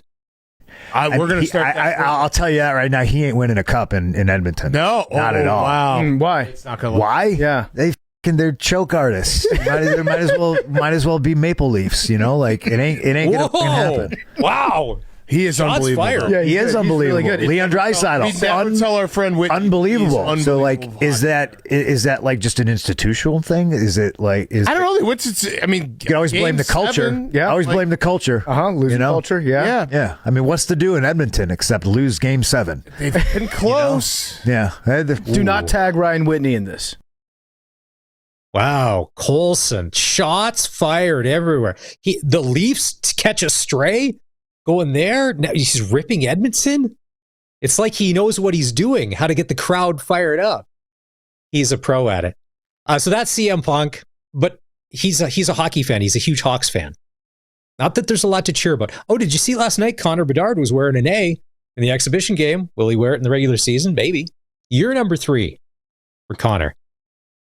He's got to think about a new contract, but they've got rights. The Cam and Strick podcast, they had a new episode come out. Cam Jansen, former tough guy, Andy Strickland, who covers the St. Louis Blues. He's one of their TV guys. Incredibly smart. Tim Peel, who we've had on the show a couple of times. They were all buddies in St. Louis there. This was their hot take on what they think is going to happen to Connor McDavid and the Oilers. Okay, can I give you my Connor McDavid prediction? He gone. Yeah, but he's going to sign a short-term deal. Okay, 2 years. And then guess where he's going to go? LA. How'd you know? Because I know everything. No. What makes you say that? Why wouldn't you go to LA? You know what I mean? Kopitar's going to be gone. Sucks. Okay. But what makes you say that? I just think that they'll have the cap space. He's going to follow Gretzky's footsteps, dude. Edmonton to LA. Inadvertently. I don't think he's going to walk. I think he'll sign a short-term deal. Yeah. Edmonton to LA. McDavid and Kenny Holland reunite. Okay. I heard they had a great relationship in Edmonton. Okay. I think Kenny Holland included him in a lot of stuff. And from what I understand, that may not be happening quite as much now under this regime. Okay. And you know, I've always said 4 years. It may be shorter than that. It may be in the 2 range. And you know what? Let me just say this too. And I talked to some other like NHL like superstars, okay, about this recently. I don't know why he wouldn't take a short-term deal. If I'm Connor McDavid, I'm only doing 2-year deals. Like, I can get 90 points minimum in my sleep. I'll be making, no matter where I go, the max money. I'm the max. Why would I lock myself into being anywhere injury long term? Colson, what do you think? Because his old agent, Jeff Jackson, is the president of the Edmonton Oilers. You would think that there would be lines of communication there. Now, Stan Bowman's new, but that Kenny Holland thing, if you're an Oiler fan and you're hearing all of this, it's coming from all these different places. You can't tell me, and Colson, you would know. It's got to be people in your circle that are Oiler fans. You can't feel good about this. There's a lot of smoke coming from a lot of different places. That if it's short, it's not long. Connor McDavid is never signing an 8-year deal with the Edmonton Oilers. That is pretty much, would you say, off the table at this point? I don't pay attention to it that well enough to make that decision, but the point that the one guy made of, you're the best player in the league, why would you sign a long-term deal anywhere? Yeah. That makes sense. Because, like, again, if the salary cap on average is going to go up every year, you don't know how much, but it's going to go up every year. So why would you sign a max deal for 8-10 years when you know that be trapped? When you know you can increase that max number every couple of years anyways. So I don't know. Like, some guys, I guess, just wanted to sign and not have to think about it again. So I guess there's that for max deals, right? There are very few, and Connor McDavid may be one of one, where he's in rarefied air, where he's the one guy. If he's going to go chasing a cup, if he doesn't win 1 year and 2 years, because he could always get whatever the max dollar is, and some team will pay it. But the LA Kings thing, because a lot of people are asking Leafs, Rangers, but if you look at their cap situation, they don't have the assets, they can't make it work. But LA can, and LA apparently is, and that's not the first time I've heard the McDavid to LA thing. Kopitar being gone, where he could slide right in. I don't know, though. They need a goalie. To me, the LA Kings still need a goalie. I mean, they got Darcy Kemper. I mean, keep in mind, and he won a cup with Colorado, but there's some pieces there that are missing off that roster. I know if you're an Oiler fan, especially if you own a McDavid jersey and you drop like $300, or maybe you went and bought that new third jersey this week and you get McDavid 97 put on the back. That's going to be a collector's item. I don't think, and why would he? Even if he is taking advice from the delivery guy who's dropping off the flowers at his wife's restaurant that are going to go on the centerpieces on the table for financial advice, he's probably saying, don't lock in. Keep it loose. Keep it cash. And let's go from there. Yeah, it all comes down to what McDavid thinks about himself, right? And what he wants people to see him as. Because if he wants to be viewed as like a solid, loyal guy, he'll sign long in Edmonton. If he does want to go chase cups, he's probably going to sign short in Edmonton. But even then, does he really just want to go around signing 2-year deals everywhere? Because, like, that's what Kevin Durant did in the NBA. And there's a lot of people who are just, you're whatever now. He's a great athlete. He's a great player. But he went to the best team in the league for 3 years, won 2 rings, and then hasn't done a whole lot since. Credit, he's been injured for some of that, so that's part of it too. But it all depends on what you want your legacy to be, right? And if he's thinking about that, then I don't know if he's just going to start hopping teams. This decision for him would be so much easier if they would have already won a cup, because he's been there 8-9 years. Then this probably whole situation doesn't happen. It's not a big deal. Oilers fans won't care. We won a modern era cup post Gretzky Messier. We're fine. And to Colson's point, look at Jerome McGinley. He went chasing cups and it never worked out for him. And Jerome McGinley is one of the best players to ever play in the NHL. But It just didn't work.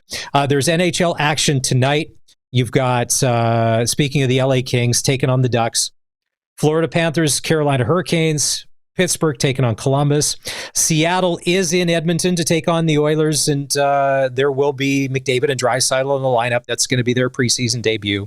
And the Calgary Flames are taking on the Vancouver Canucks in Abbotsford. Next hour, we'll show you what the Canucks are doing. Keep in mind, they don't have a cup, so you're just, if you don't like that team, you're going to chuckle. You're really going to like it.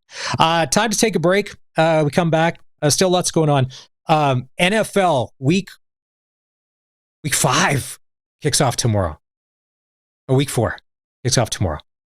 We'll run through that. And the Junior Football Report still to come. This is the Sports Cage on 620 CKRM. The Toronto Blue Jays start play today with just a slim one-game lead over the New York Yankees. Tonight, the Jays will take on the Boston Red Sox. First pitch here in about 20 minutes' time, 5:07. NHL preseason tonight. Seattle's in Edmonton. The Flames will play the Canucks in Abbotsford. And Saskatchewan, Midget AAA. Got the Swift Current Legionnaires and Moose Jaw to take on the Warriors. Contacts in Battleford to take on the Stars. And the Yorkton Maulers in Notre Dame to take on the Hounds. It's your sports ticker. Hey, how likely are you to watch a game that Maddox Schultz is playing in this season? Whether it's the Midget AAA or as a Regina Pat. You can vote now by going to sportscage.com. And when you're there, you can sign up for the Insider newsletter. Let's talk to Brian Raymond as we do. Flowing Springs Golf Course. Brian, I don't know how many times you've had to warn people on September the 24th about taking proper care and using sunscreen that they could get heat stroke on a late September day. But Brian, it is beautiful. It's a beautiful Wow, isn't that the truth? It's a gorgeous day, and you're right. Usually we're trying to tell people to try to keep warm. but you know what? We've got a couple of weeks still left of really nice weather, so we're looking forward to it. Yeah, I bet you there's not a lot of hot chocolate sales at the Halfway Hut on a day like today, the cold beers. Okay, so as we're late in the season, but there's still plenty of time to golf, twilights change, prices change. All the advantage goes to the players of the course at this time of year, right? You bet. We still have our Monday, Wednesday special, so anybody who's a senior or a lady, $39 to play. Our early twilight's at $38. You can still get 18 holes in at that time. Our late twilight now starts at 5 o'clock, so it gives you a chance to get at least 9 holes in. And we have a 9-hole rate every day of the week, so if you're only inclined to play 9 holes, give us a call. We'll fix you up with that. And you know what? Our driving range is still really, really busy. A lot of folks still working out the kinks in their golf swing or maybe taking out their frustrations. And we'll wrap on this. If we can have a quick prediction. The Ryder Cup starting here in just a day and a half. Who walks away? Who comes away a winner on Sunday? Well, it's hard to overlook Scotty Scheffler and how he plays, but he's only one player in this, and it is a team sport, and there's a lot of really good players on the European team. I think it's going to be really, really close, and maybe a little bit of an edge to the European team. All right. If we want to book a tee time at Flowing Springs, 2 ways to do it. Give us both. Okay, the first way is you can give us a phone call. We'll be happy to talk to you and book your tee time at 306-543-5050. And, of course, we're still taking bookings online at flowingspringsgolf.com. Brian Ray, Flowing Springs. All right. This is the Sports Cage. It's been a busy hour. Luc Mullinder still to come just after 5 o'clock. I wonder if Luther, his son's, going to make an appearance. He's one of the best parts of the show when he comes on. We got a lot to talk about. Luke's Twitter has been, if you follow Luke on Twitter, if you don't, go follow him. A lot of discussion about the CFL changes. Week 4 in the NFL will kick off tomorrow night. Seattle's in Arizona. Both of those teams, it's funny. When you look at all the teams that are 0-3, both Seattle and Arizona are 2-1. Is there anybody that's an Arizona Cardinals fan? And Sunday is the very first European game. I'm not a fan of these. Yes, it means football early in the morning, which means you can watch football all day. Minnesota's going to be taking on Pittsburgh at Croke Park in Dublin, Ireland, where the band Oasis played now. It's the largest sporting facility. They play soccer there in all of Ireland. Yeah. Oh, okay. We'll dive into more of this after 5 o'clock. But as we do every Wednesday at this time, the Junior Football Report with Dave Thomas on CKRM. This is the SportsCage Junior Football Report with Dave Thomas. There's a logjam in the Prairie Football Conference after 7 weeks of play. The Regina Thunder and Saskatoon Hilltops are tied for first place in the league with 5-1 records, while the Edmonton Huskies, Edmonton Wildcats, Calgary Colts, and Winnipeg Rifles are all tied with 2-4 records. In Week 7, Saskatoon topped the Edmonton Wildcats 52-25, and the Edmonton Huskies scored a 41-30 win over Calgary, while in Winnipeg, the Regina Thunder hung on for a 41-40 victory over the Rifles. Thunder defensive back Cooper Filizak says a win is a win despite giving up 40 points. Yeah, I thought, well, obviously you said it perfectly. Not a good look having them drop 40 on us, but shows resilience of our group, how hard we fight, and just Winnipeg's a great team. So, you can never take a team lightly, and especially in the PFC. We came back, made some adjustments in the second half, and just played good football. In that game, Winnipeg scored a touchdown in the final minute, and instead of attempting to tie the game by kicking a conversion, the Rifles elected to try a 2-point conversion. Filizek admits that those moments were difficult trying to reset and defend for the conversion attempt. Yeah, it was high intensity, obviously. Gave up the last-minute touchdown, and I was, like you said, I was getting ready to point after defense, and They go for 2, so I was, a little nervous, but I knew I had trust in all of us to do our job, and yeah, that's exactly what happened. Jake Mayo made a great play, and we came out with the win. So did anything surprise you in the back end of a home-and-home series with Winnipeg? They did a lot of what they did the first game. We thought on my side of the field, they like to run a certain concept that me and my halfback partner were looking for, and they didn't run it at all. Instead, they got a lot of the yards on kind of drags, shallows, where the first game they were kind of launching it up more. So that kind of caught us off guard, having to come up and play drags and stuff. But we knew that they have a gunslinger of a quarterback, so it's going to be on the DBs and secondary our game. So, yeah. Cooper, in the last 2 games, you've intercepted 3 passes. Last week, you were the PFC Defensive Player of the Week. What do those individual numbers mean to you? I mean, obviously it feels great. You want to do your part and helping the team, give the offense some good field position. But I just give all the credit to coaches and my teammates, because, we've always had this mentality that, just worry about doing your own job, and the system will provide us with success, and that's exactly what happened. We all just are worried about doing our one single job, not trying to, do anything else. And yeah, we've been victorious. So, graduate of Campbell, so obviously a pretty good football program there. How did you transition from high school football, or even prior to high school football, into the Campbell program and now onto the Thunder? Everywhere I went, I've always had great coaches. Campbell, I had Chris Hadsback. He was the first guy who actually made me fall in love with the defensive side of the football. I was always on the offensive side, and playing for him made me, exactly like what I said, just fall in love with the defense side of football. And then Matt Rumpel, as soon as I came to the Thunder, he's one of my favorite coaches of all time. So he makes it seem less like practice and grinding, more and just having fun with your friends and teammates. You've got a rematch with the Saskatoon Hilltops in their stadium coming up this weekend. How much are you looking forward to this? It'll be a big game for sure. Whenever we go there, there's a bunch of people in the crowd, high intensity, big physical, hard-hitting game. It'll be fun. Hopefully, we're looking to get our revenge and get back in the win column against those guys. But it's always a big game there. As mentioned, Week 8 will feature a first-place showdown. Saskatoon will host the Thunder on Saturday night at Saskatoon Minor Football Field. Kickoff is at 7 p.m. Then the Edmonton Wildcats play in Winnipeg on Sunday, and the Edmonton Huskies are home to Calgary. And that's the Junior Football Report. I'm Dave Thomas. Final hour of the show for this Wednesday afternoon. SportsCage, Maz in for Barney today. Riders are in Edmonton on Saturday. We're playing SaskTel Pick the Score. Give us your biggest, boldest prediction of what happens at Commonwealth. The Riders walking in and walking out with a win? Or do the Eskimos, the Elks, who are this close, snap that streak? And Cody Fajardo in the Spinorama sends Rider Nation home unhappy.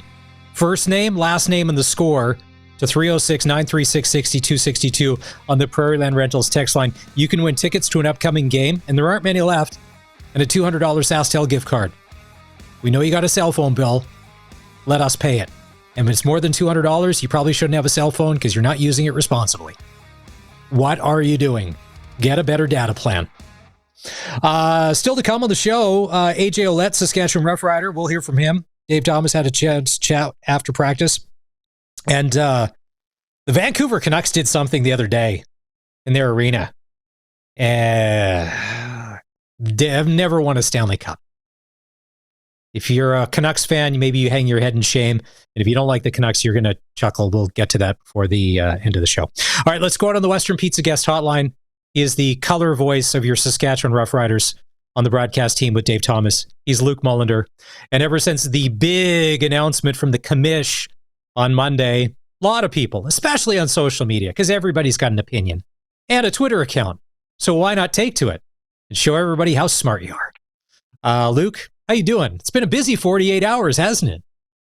Yeah, it's been an engaging 48 hours, that's for sure. I mean, I love it when this many people are going to talk Canadian football, right? So I think that obviously the announcement, when was it? Yesterday? The other day? Monday.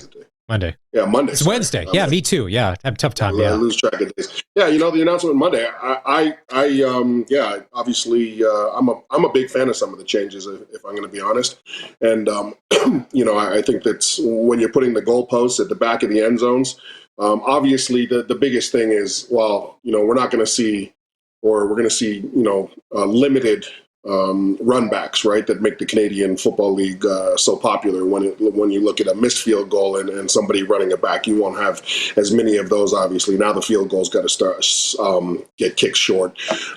Obviously, there's going to be people that are really opposed to essentially losing 20 yards of field of play, right? When you take the 10 yards out of the actual field, and then you take 5 yards on each end zone.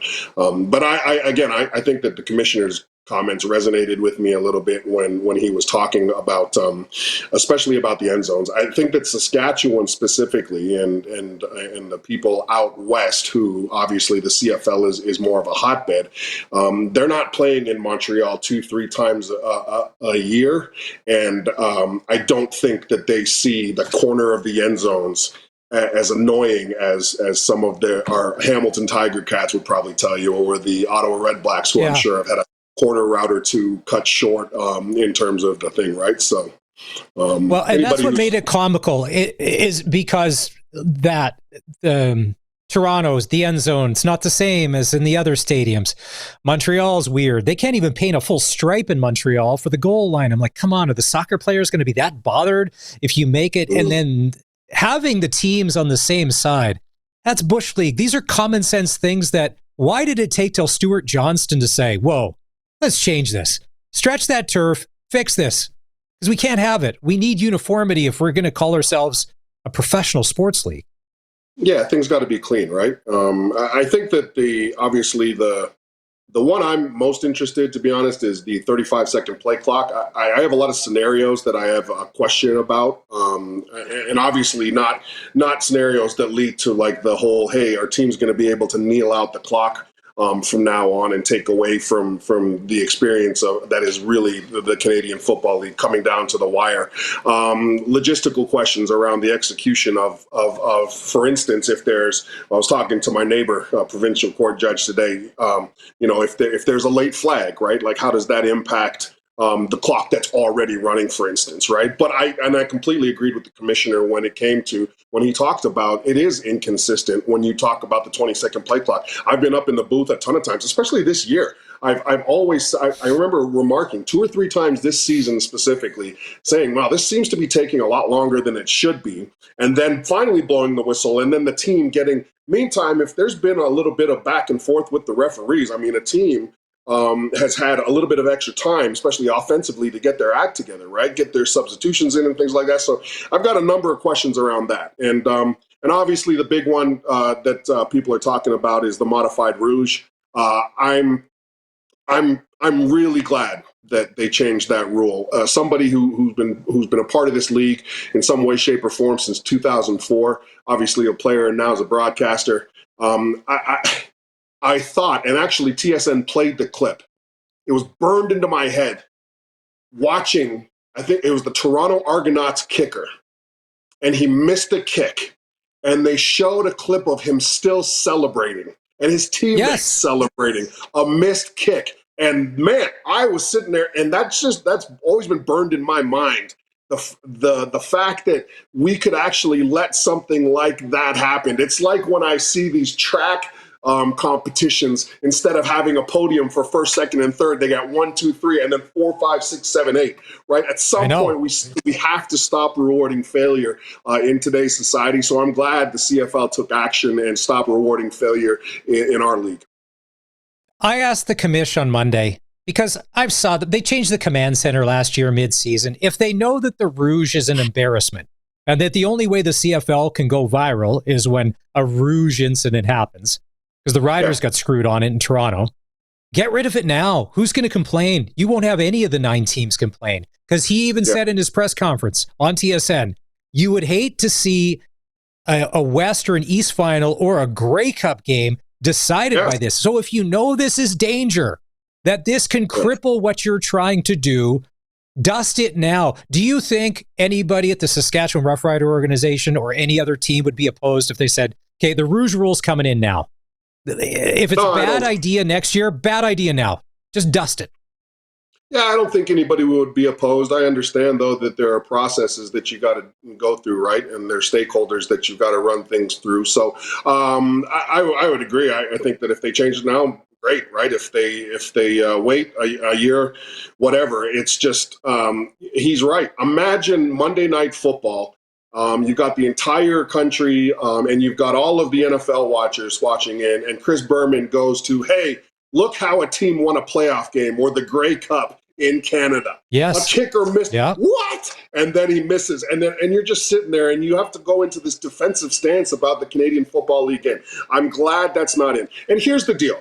Listen, the foundation of the Canadian Football League is not the rouge. The foundation of the Canadian Football League is having 12 men on the field of play. The foundation of the Canadian Football League is the ratio of Canadians that are supposed to be on the field. The foundation of this league is the waggle. The foundation of the league, field-wise, is the width. It's never been about the length, okay? And the biggest thing, the foundation of this league is 3 downs. The only thing I will ever have a problem with in terms of an evolution of the game is if they would take the 3 downs out. That is as Canadian as gets. So those are 5 major foundational pieces, and none of those are touched. I don't know what everybody's up in arms for, but I understand the abrasiveness to change. That's just how we've become, I think, in society. But again, I mean, we all talk about the unique Canadian Football League, and I see the comments with people saying, "Oh, this is, we're Americanizing the sport." I don't think people understand the type of box the Canadian Football League is in right now. We are in a small box, and that box is beginning to deteriorate. Okay, 2 teams out of the 9 last year turned a profit. 2 out of 9.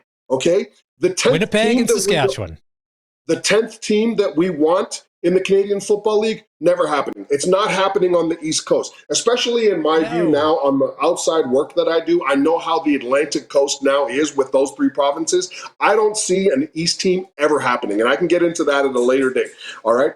But you then have the capacity as a country, right? We've got 41 million people in here, okay? And it's a gate-based revenue league. All right. And we have stadium challenges. Look at Calgary's dump of a stadium that they're always trying to rectify, right? Saskatchewan, Winnipeg, we've got great facilities here. The Argos, we're always questioning that. McGill, I think McGill's one of the best places to watch a football game, but I understand the challenges with that field, right? Like, this league has challenges. It's not as if I've seen sponsorship rising. As a matter of fact, I would probably assume that some of the sponsorship, especially on the team side, those sponsorships are probably declining, right? We're seeing weak franchise valuations. Like, look at the Dallas Cowboys, look at the NFL. Everybody always wants to comparison stuff. You don't have to worry about comparisons, folks. We're never going to get to the American way of life when it comes to the Canadian Football League. This is always going to be a unique league,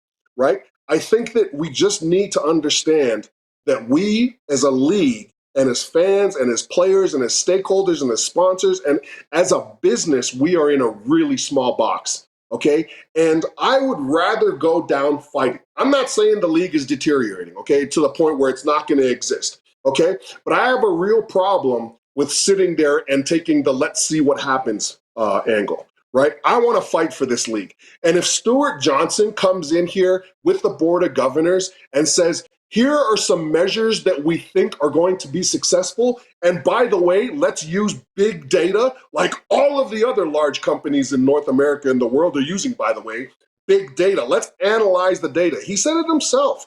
Right, I'm sweating. I'm getting so passionate about that. But he said it himself. Let's use big data and let's make some changes that we think will spur more eyes. Will bring, we always talk about having sort of the urban disconnect, for instance, right? We're good out in Calgary, Edmonton, and Saskatchewan, but Montreal, BC, Toronto, we need viewers in those cities to really continue to move forward, right? If Stuart Johnson and the Board of Governors think this is a measure we should take, I am all for it, because the alternative is just sitting there waiting for our league to either shrink and die or just being satisfied with where it is. You know what I mean? And for all the people who are saying, oh, well, this is a Canadian, I haven't seen anybody offering examples, any other ways we can bring in gate revenue. I haven't seen all of these pundits that are so good, and you're right, that are talking on social media. Not one of them has suggested, hey, instead of this, we should do this. Right? It's so easy to challenge change when you're not part of it. And for the folks that are saying, oh, well, they should have consulted more people. You know what? I get that. You tend to want to involve as many people in the decision-making process as possible. I totally could get that complaint. But leaders have to lead at some point. It's 2025. You cannot involve everybody in the decision, okay? So for the CFL Players Association, I get it, right? You want it to be more consulted or you want it to be brought in, okay? For certain team coaches, I get that. But the minute we start taking massive opinions, nothing gets done. We can't bring in everybody and spin in our chairs for months and months and months because we wanted everybody's opinion. No, leaders have to lead at some point, and people need to make decisions who are being paid to make those decisions. Okay, so I think that we all need to take a step back, right? I think that we need to understand that the league is in a box. We need to try to grow the game however we think is possible, okay? And for the people who are complaining, and I get it, man. My neighbor, me and him talked about it at length today, right? He hates some of the changes, but he also is smart enough to know that the league needs to grow at some point, and something has to be done. Carpe diem, man. I don't want to sit around just waiting, you know what I mean, for something to happen. Let's take action. You know what I mean? Sorry. The reason why the reason why I'm smiling, I'm chuckling when you had said that you can involve everybody in every decision. Oh. There's a lot of people listening and watching. They work in places where now everybody gets a vote. From the top on, and they said you spin in your chairs. The reason the term circle back has become popular is I think there's a lot of places, all they do is circle back. They kick the can down the road. Nothing gets done. Nothing gets done. Being on your teams, your square box lights up. Luc, would you like to comment on that? Yeah, can we unpack that a little bit more? I'm just thinking that, in some demographics and regions, maybe you want to, man, you're going to do that all day. Like literally, Stuart Johnson and the Board of Governors, we need leadership. I'm fine with whoever they want to pull in, and people call, like, again, you can't involve. There are people. Should we have taken a fan vote and said, hey, hey fans, no, hey fans, trust me. Hey, fans, listen. Fans, sponsors, season ticket holders, coaches, we're going to take a big vote on which rules we should take. We should change and which rules we shouldn't. So the vote is going to take place in the month of October all the way through to the beginning of December. Do you know how long? And do you know we can't sit there and debate everything. Leaders have to lead. And at some point, I'm okay with it's not taking the CFL game and Americanizing it. I don't understand where that takes, again, the foundation of the Canadian Football League. 12 men on the field of play, the ratio, the waggle, field width, and 3 downs. They didn't mess with any of that. I would have a massive problem. I would be taking a total different angle if any of that changed. And for those people who sit there and say, oh, well, it's going to be that way by 2030, or it's going to be that by 2029. What type of way is that to live? Are we really going to sit here and MF the process and continue to stress ourselves out by worrying about something 3 years from now? Oh, man, yeah, this place is going to turn into the NFL in 2029, in 2030. Like, what type of ridiculous? Who does that? It's 2025. Really? We're if I'm one of the predicting the NFL makes billions upon billions of dollars. So I saw your Twitter exchange, Scott McCauley, Regina Thunder. You're a coach with them. They've got their Thunder dinner tonight. Let's flip the other way. Do you think minor football, junior football, and college football should adopt these rules, or should they continue to do what they do and then adapt to the CFL game for the small percentage of players that will end up trying and then playing in the CFL? It's not a small percentage. It's 1%. 1% of high school athletes are going to move on, and 1% of those people that move on to play in youth sports, actually 4% of high school athletes are going to move on to play college or junior football, right? And 1% of that 4% are going to actually get a shot in training camp, all right? No. The leagues that are the grassroots leagues, I don't see this impacting them, right? Like, everybody goes automatically to the reconstruction of the field goal post. And I get it. That costs money, right? And like, you know what?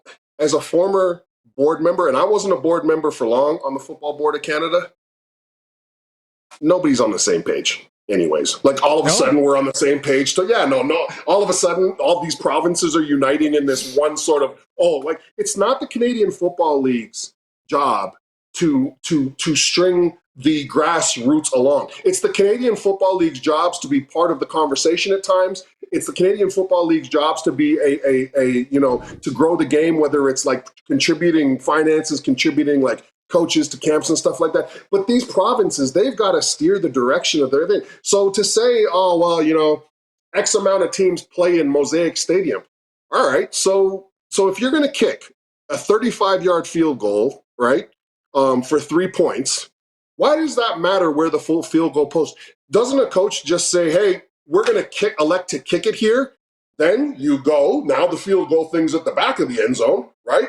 And you say, well, that's 20. 15 yards there, plus 20 yards, you kick it from here, right? Seems simple. You know what I mean? And if the goal post, I just don't get it. I know there are teams that play in CFL stadiums, but there are other venues. We're acting like U Sport, and we're acting like the Regina Thunder and Saskatoon Hilltops. They sell out the stadium. They don't, man. We got Leibel Field. And you know what? I think that if there are changes to be made, let's get together. Let's do some fundraising. Hey, let's get some CFL initiatives going. Maybe there's some money in the pot. But again, I don't think the Canadian Football League, which is a business, I don't think it's their responsibility to sit there and be like, hey guys, we're thinking of changing our game that 99% of you are never going to be involved in anyways.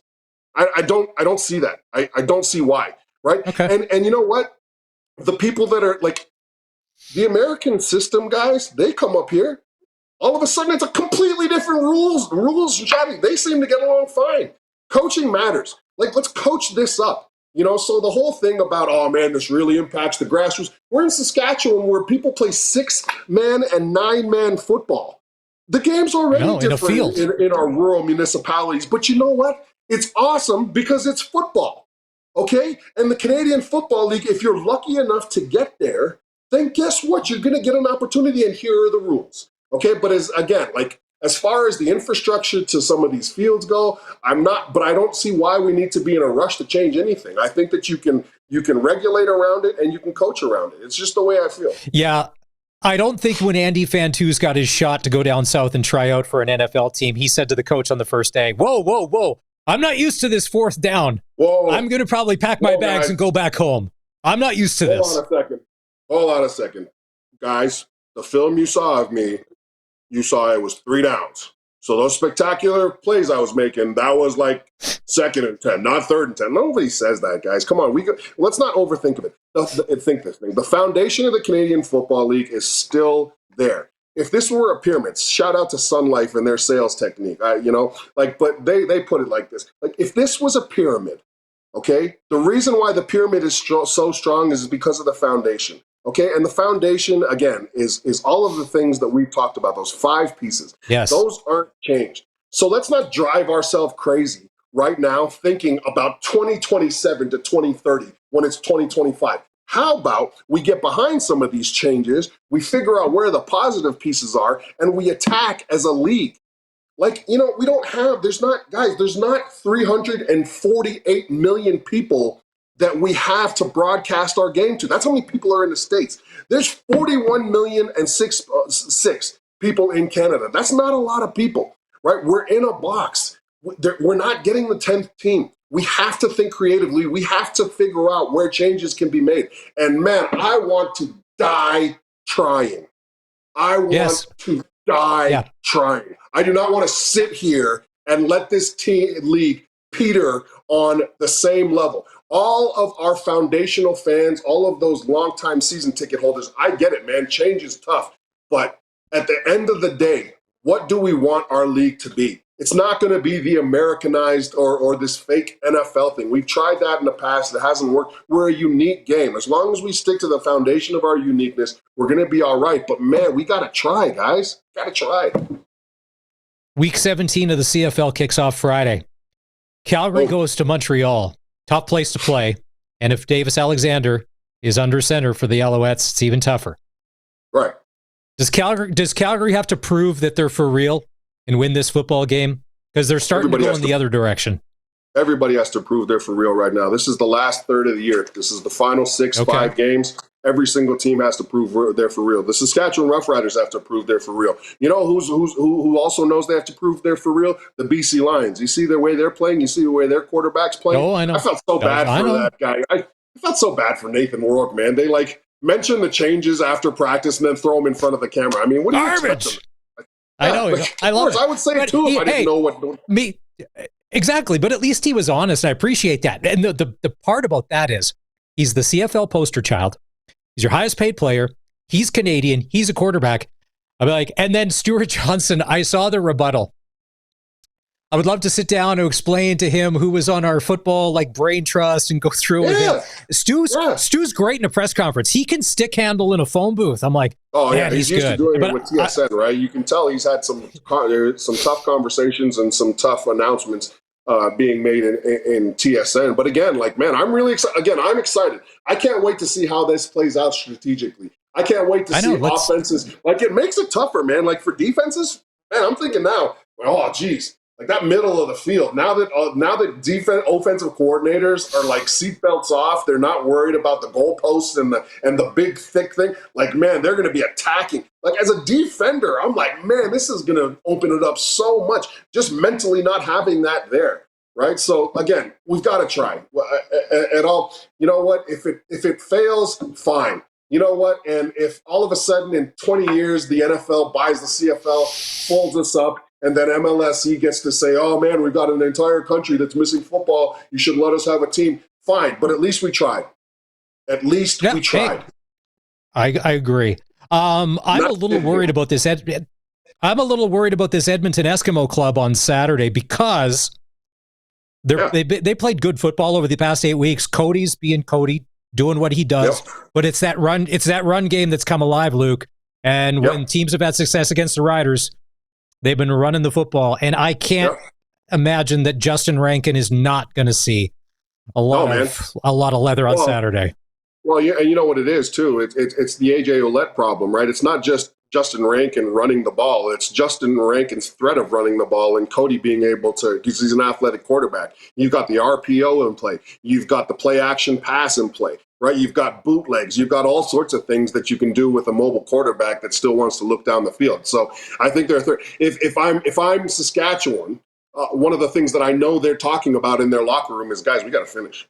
Like they're not finishing in the fourth quarter. But again, this is the prove it time for the entire league. This last third of the year, teams play their best football, and they know where their gaps are, they know where their challenges are, and they know what they need to do to get over the hump and get into the playoffs. I think Edmonton's going to be a great team on Saturday. I think that the Riders are going to have to prepare like it's the most important game. It's because it is. It's the next game, and it's the last third of the season, man. This is where the drive happens. I'm so pumped about this last 5 games for Saskatchewan. Final question. It's 30 degrees in Regina today. Is the swimming pool in your backyard still open? Yeah, oh yeah, yeah. And again, this is forgive me. This is such a third world problem. But when the wind blows, I'm getting all the leaves that are turning yellow on the trees as they're going in the pool. My God. I'm trying to enjoy myself. I'm trying to float in my, and it's just, you're getting leaves blown in the pool. For somebody who has OCD about keeping it clean, it's not a good day, but you know what? There are worse problems. Well, then listen, if you're already feeling sensitive about that issue, I'm not even going to ask you about Sunday Night Football and the Green Bay Packers and Micah Parsons coming back to take on the Dallas Cowboys. Luke, let's leave it there. I said I'm not going to ask you about it. I will let you go with your little rake and clean the pool. Luc Mullinder. The foundation of the Canadian Football League is intact, folks. Let's take a chance. Let's see how this goes. Okay, and stop worrying about 3 or 4 years down the line. You're going to stress yourself out. That's why so many people are dying at a young age. We're stressing over stuff we can't control. Peace. And I want to do a Teams call with you and get a vote on everything and question everything and be that person, because there's one in every player. Let's unpack this. I just want to get into this a little bit. Anyways, we're all good. Luc Mullinder, his voice of the Riders. All right, well, time to take a break here on the Cage. When we come back, the Vancouver Canucks did something last week. They raised a banner where they play hockey. Not for winning anything. We'll dive into that, and we'll hear from Saskatchewan Roughrider running back AJ Ouellette before the end of the show. This is the Sports Cage on 620 CKRM. Toronto Blue Jays taking on the Boston Red Sox tonight. They have a 1-game lead over the New York Yankees for the AL East. And that means a lot because the wild card standings, if there's a flip-flop out of first and into the wild card, it's a whole different playoff situation for the Jays. NHL preseason action tonight. Seattle is in Edmonton to take on the Oilers, and the Flames will play the Canucks in Richmond. Saskatchewan, Midget AAA, Swift Current Legionnaires and Moose Jaw to take on the Warriors. Saskatoon Contacts in Battleford to take on the Stars. And the Yorkton Maulers are in Notre Dame to take on the Hounds. And that's your sports ticker. As we were just chatting with Luc Mullinder, he was talking about the game in Edmonton on Saturday and how that running game is going to be key. And you know what? They have Justin Rankin. We have AJ Ouellette. Dave Thomas, voice of the Riders, had a chance to catch up with AJ at practice, talking about the bye week and what happens now as we move towards the end of the season. AJ Ouellette, back from the bye week. Did you get everything accomplished that you wanted to in being outdoors and having a good time? Oh, it was a great time. Logan and Noel went, so I got to spend some time with teammates, Logan's brother, and of course, B. Latane. He's from here. He's the one that took us. His friends were there. Just great time chilling outdoors. Logan talked about filling a freezer. He said that you had some good luck when you were out there. Is that a good thing for you when you're filling the freezer with some elk meat? Like, is that something that's on your palate? Yeah. Especially this off season, doing the diet and all that, looking into it. Elk meat's probably the best meat for you. So anytime that Brandon or Logan or his brother Ryan can get an elk and our freezer's full, it's good and it saves money. Okay, I want to take a dive into what you told us post-game after the Montreal game.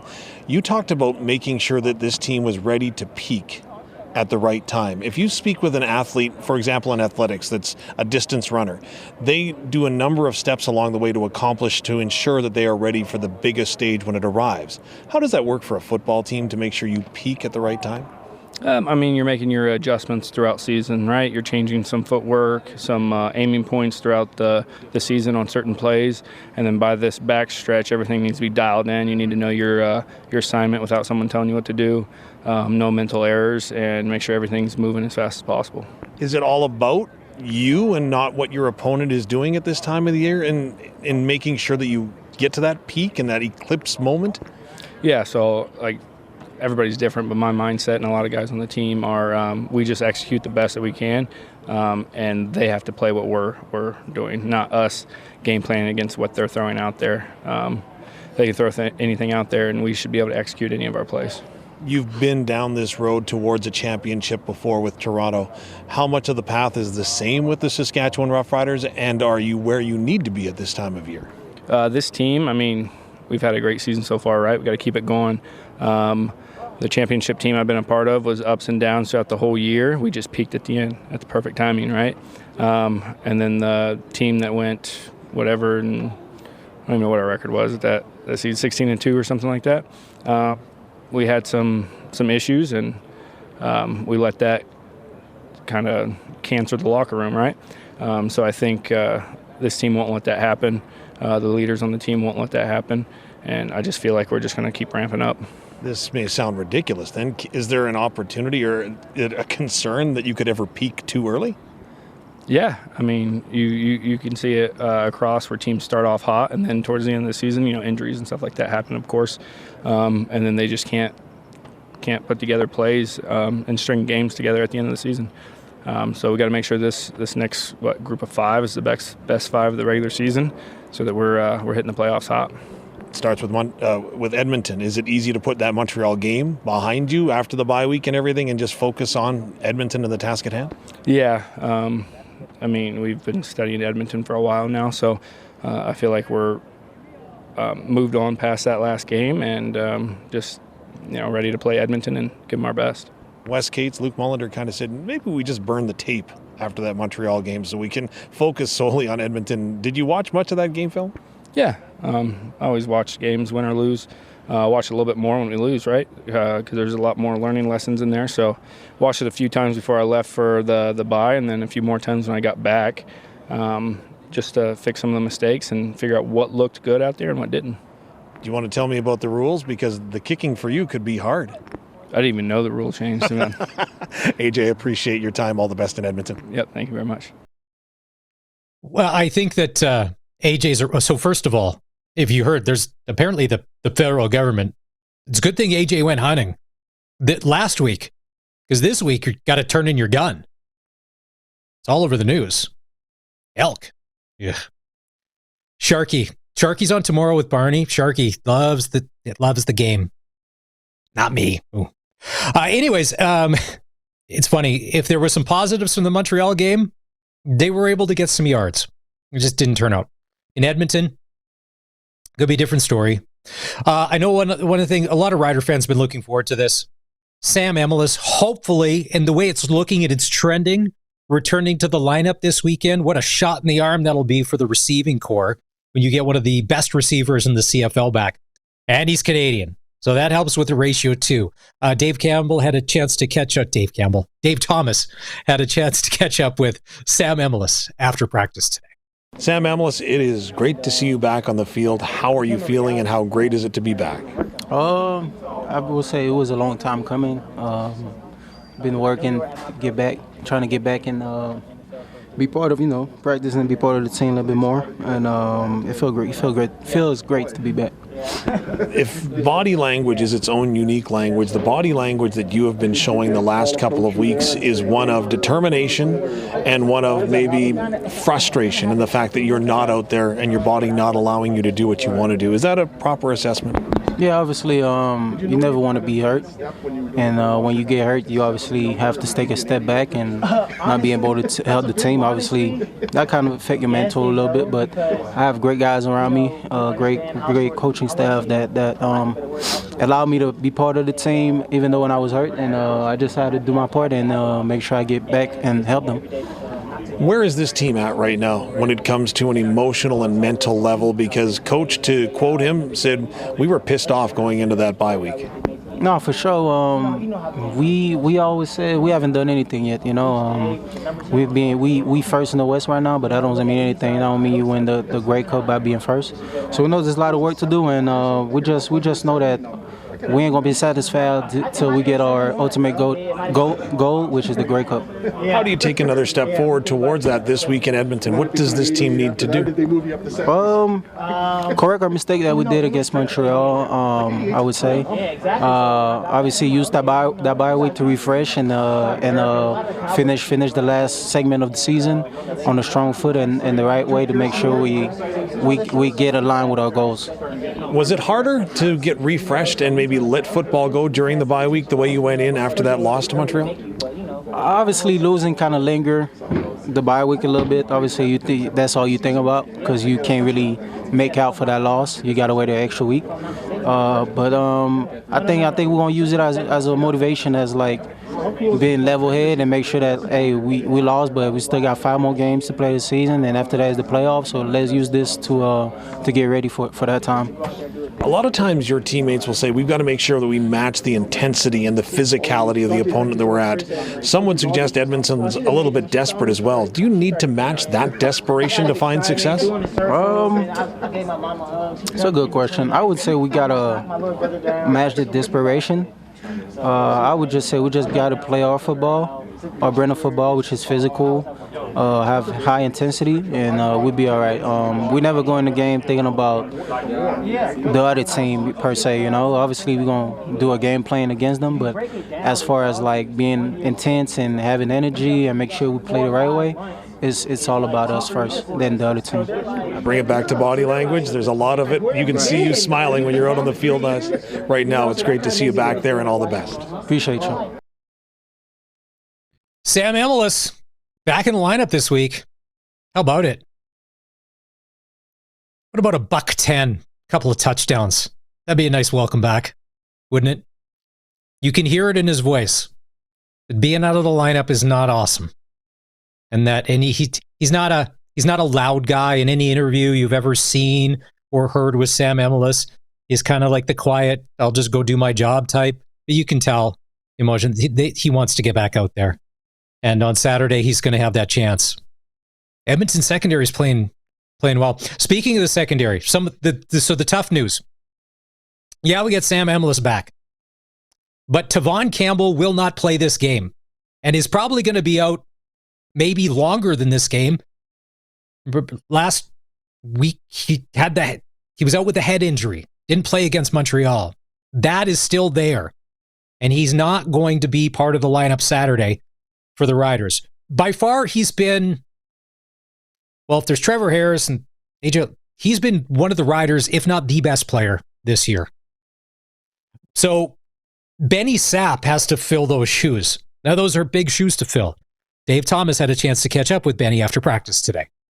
Benny Sapp III, yes, one CFL start under your belt. Mm-hmm. You've had some time to analyze it. Your impressions? I give myself a B-. Me and Coach Bell talked about it.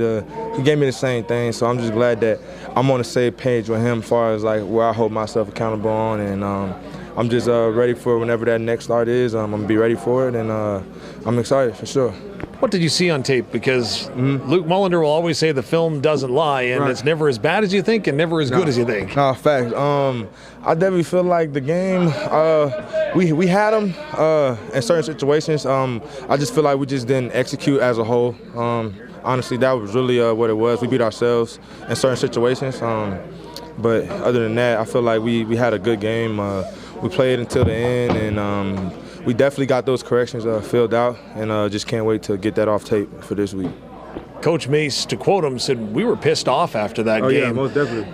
Did that change the way that you approached the bye week at all? Honestly, it didn't change my approach, but it definitely changed as far as like my levels of irritation. I was very irritated that we didn't have another game or something else to watch, you know what I'm saying, to get the week off. So it definitely didn't change the approach, but it definitely helped my mindset a little bit just to, just stay calm and just prepare a little bit more since I got the bye week. Let's watch the game again.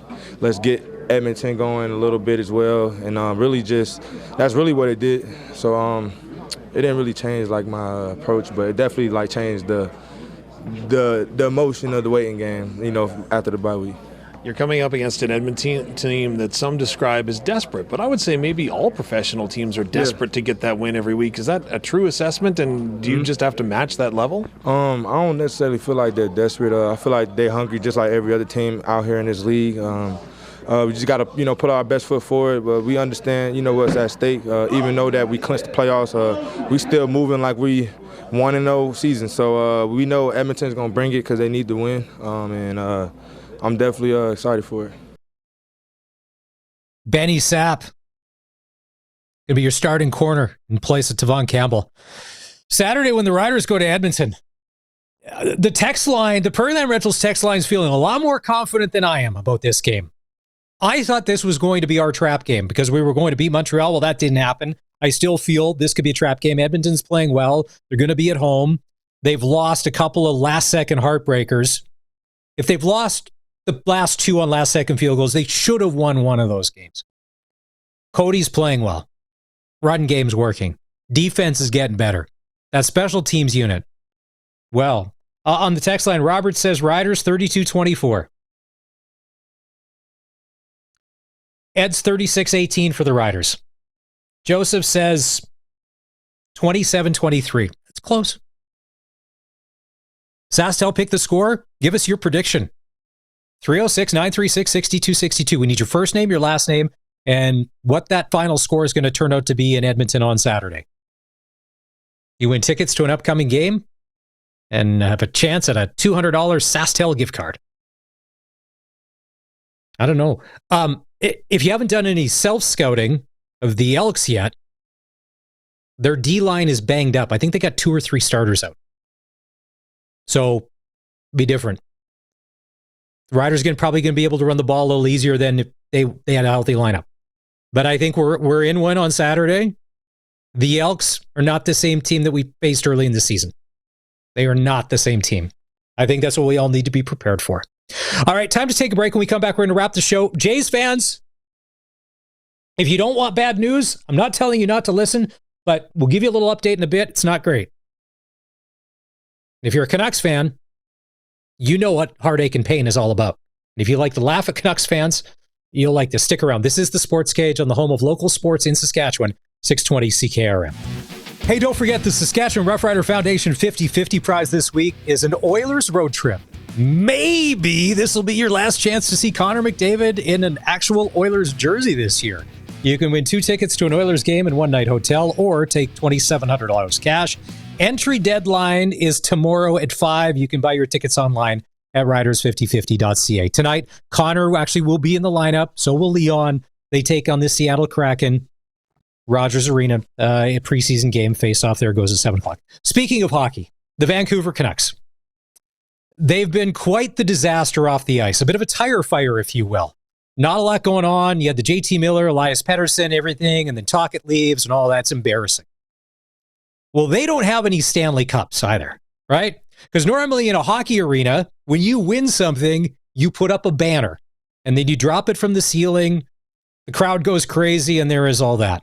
Well, there are no banners for winning anything if you're a Vancouver Canuck. I don't think there's anything coming anytime soon. But a couple of weeks ago, Bryan Adams, who doesn't love Bryan Adams, who's at the Brandt Center on Sunday, by the way, the Vancouver Canucks decided to honor him just for being awesome, and he's on his tour, and he's from Vancouver. So they gave, watch this, Bryan Adams his own banner at Rogers Arena, and they brought out Evander Kane to do the honors. We want to thank you on behalf of the Vancouver Canucks, this city, the people in the seats, the people that have filled the seats for decades. We want to do something special for you. I don't play very good defense. Well, with that said, we want to honor you with this banner. Look at that. Look at that. There could be a Stanley Cup banner there, but they don't have one. Yeah, Bryan Adams will be at the Brandt Center on Sunday if you're going. It's going to be an awesome show. Remember how good that album Waking Up the Neighbors was? Early 90s. Colson, you weren't alive. But Waking Up the Neighbors was banger after banger after banger. Yes, it had Everything I Do It For You, but there were just so many. One of the best songs, underrated, There Will Never Be Another Tonight. Now, don't even get me started of Heat of the Night, which is probably my favorite Bryan Adams song. I'll be rolling out the hits on Sunday. It's been a busy show. There's been a lot going on. If you've missed any of it, go back and listen to the podcast for a couple of reasons. Charleston Hughes would change the CFL. He's getting rid of the ratio because the Canadians are actually really good these days and would earn their own spot. Dave Thomas has shared his thoughts on what he thinks is going to happen this weekend, and he also gives a little knowledge about combining. And then Luc Mullinder, in one of the most passionate interviews I have ever seen him give. He was sweating profusely. It is worth the watch. Take the 20 minutes.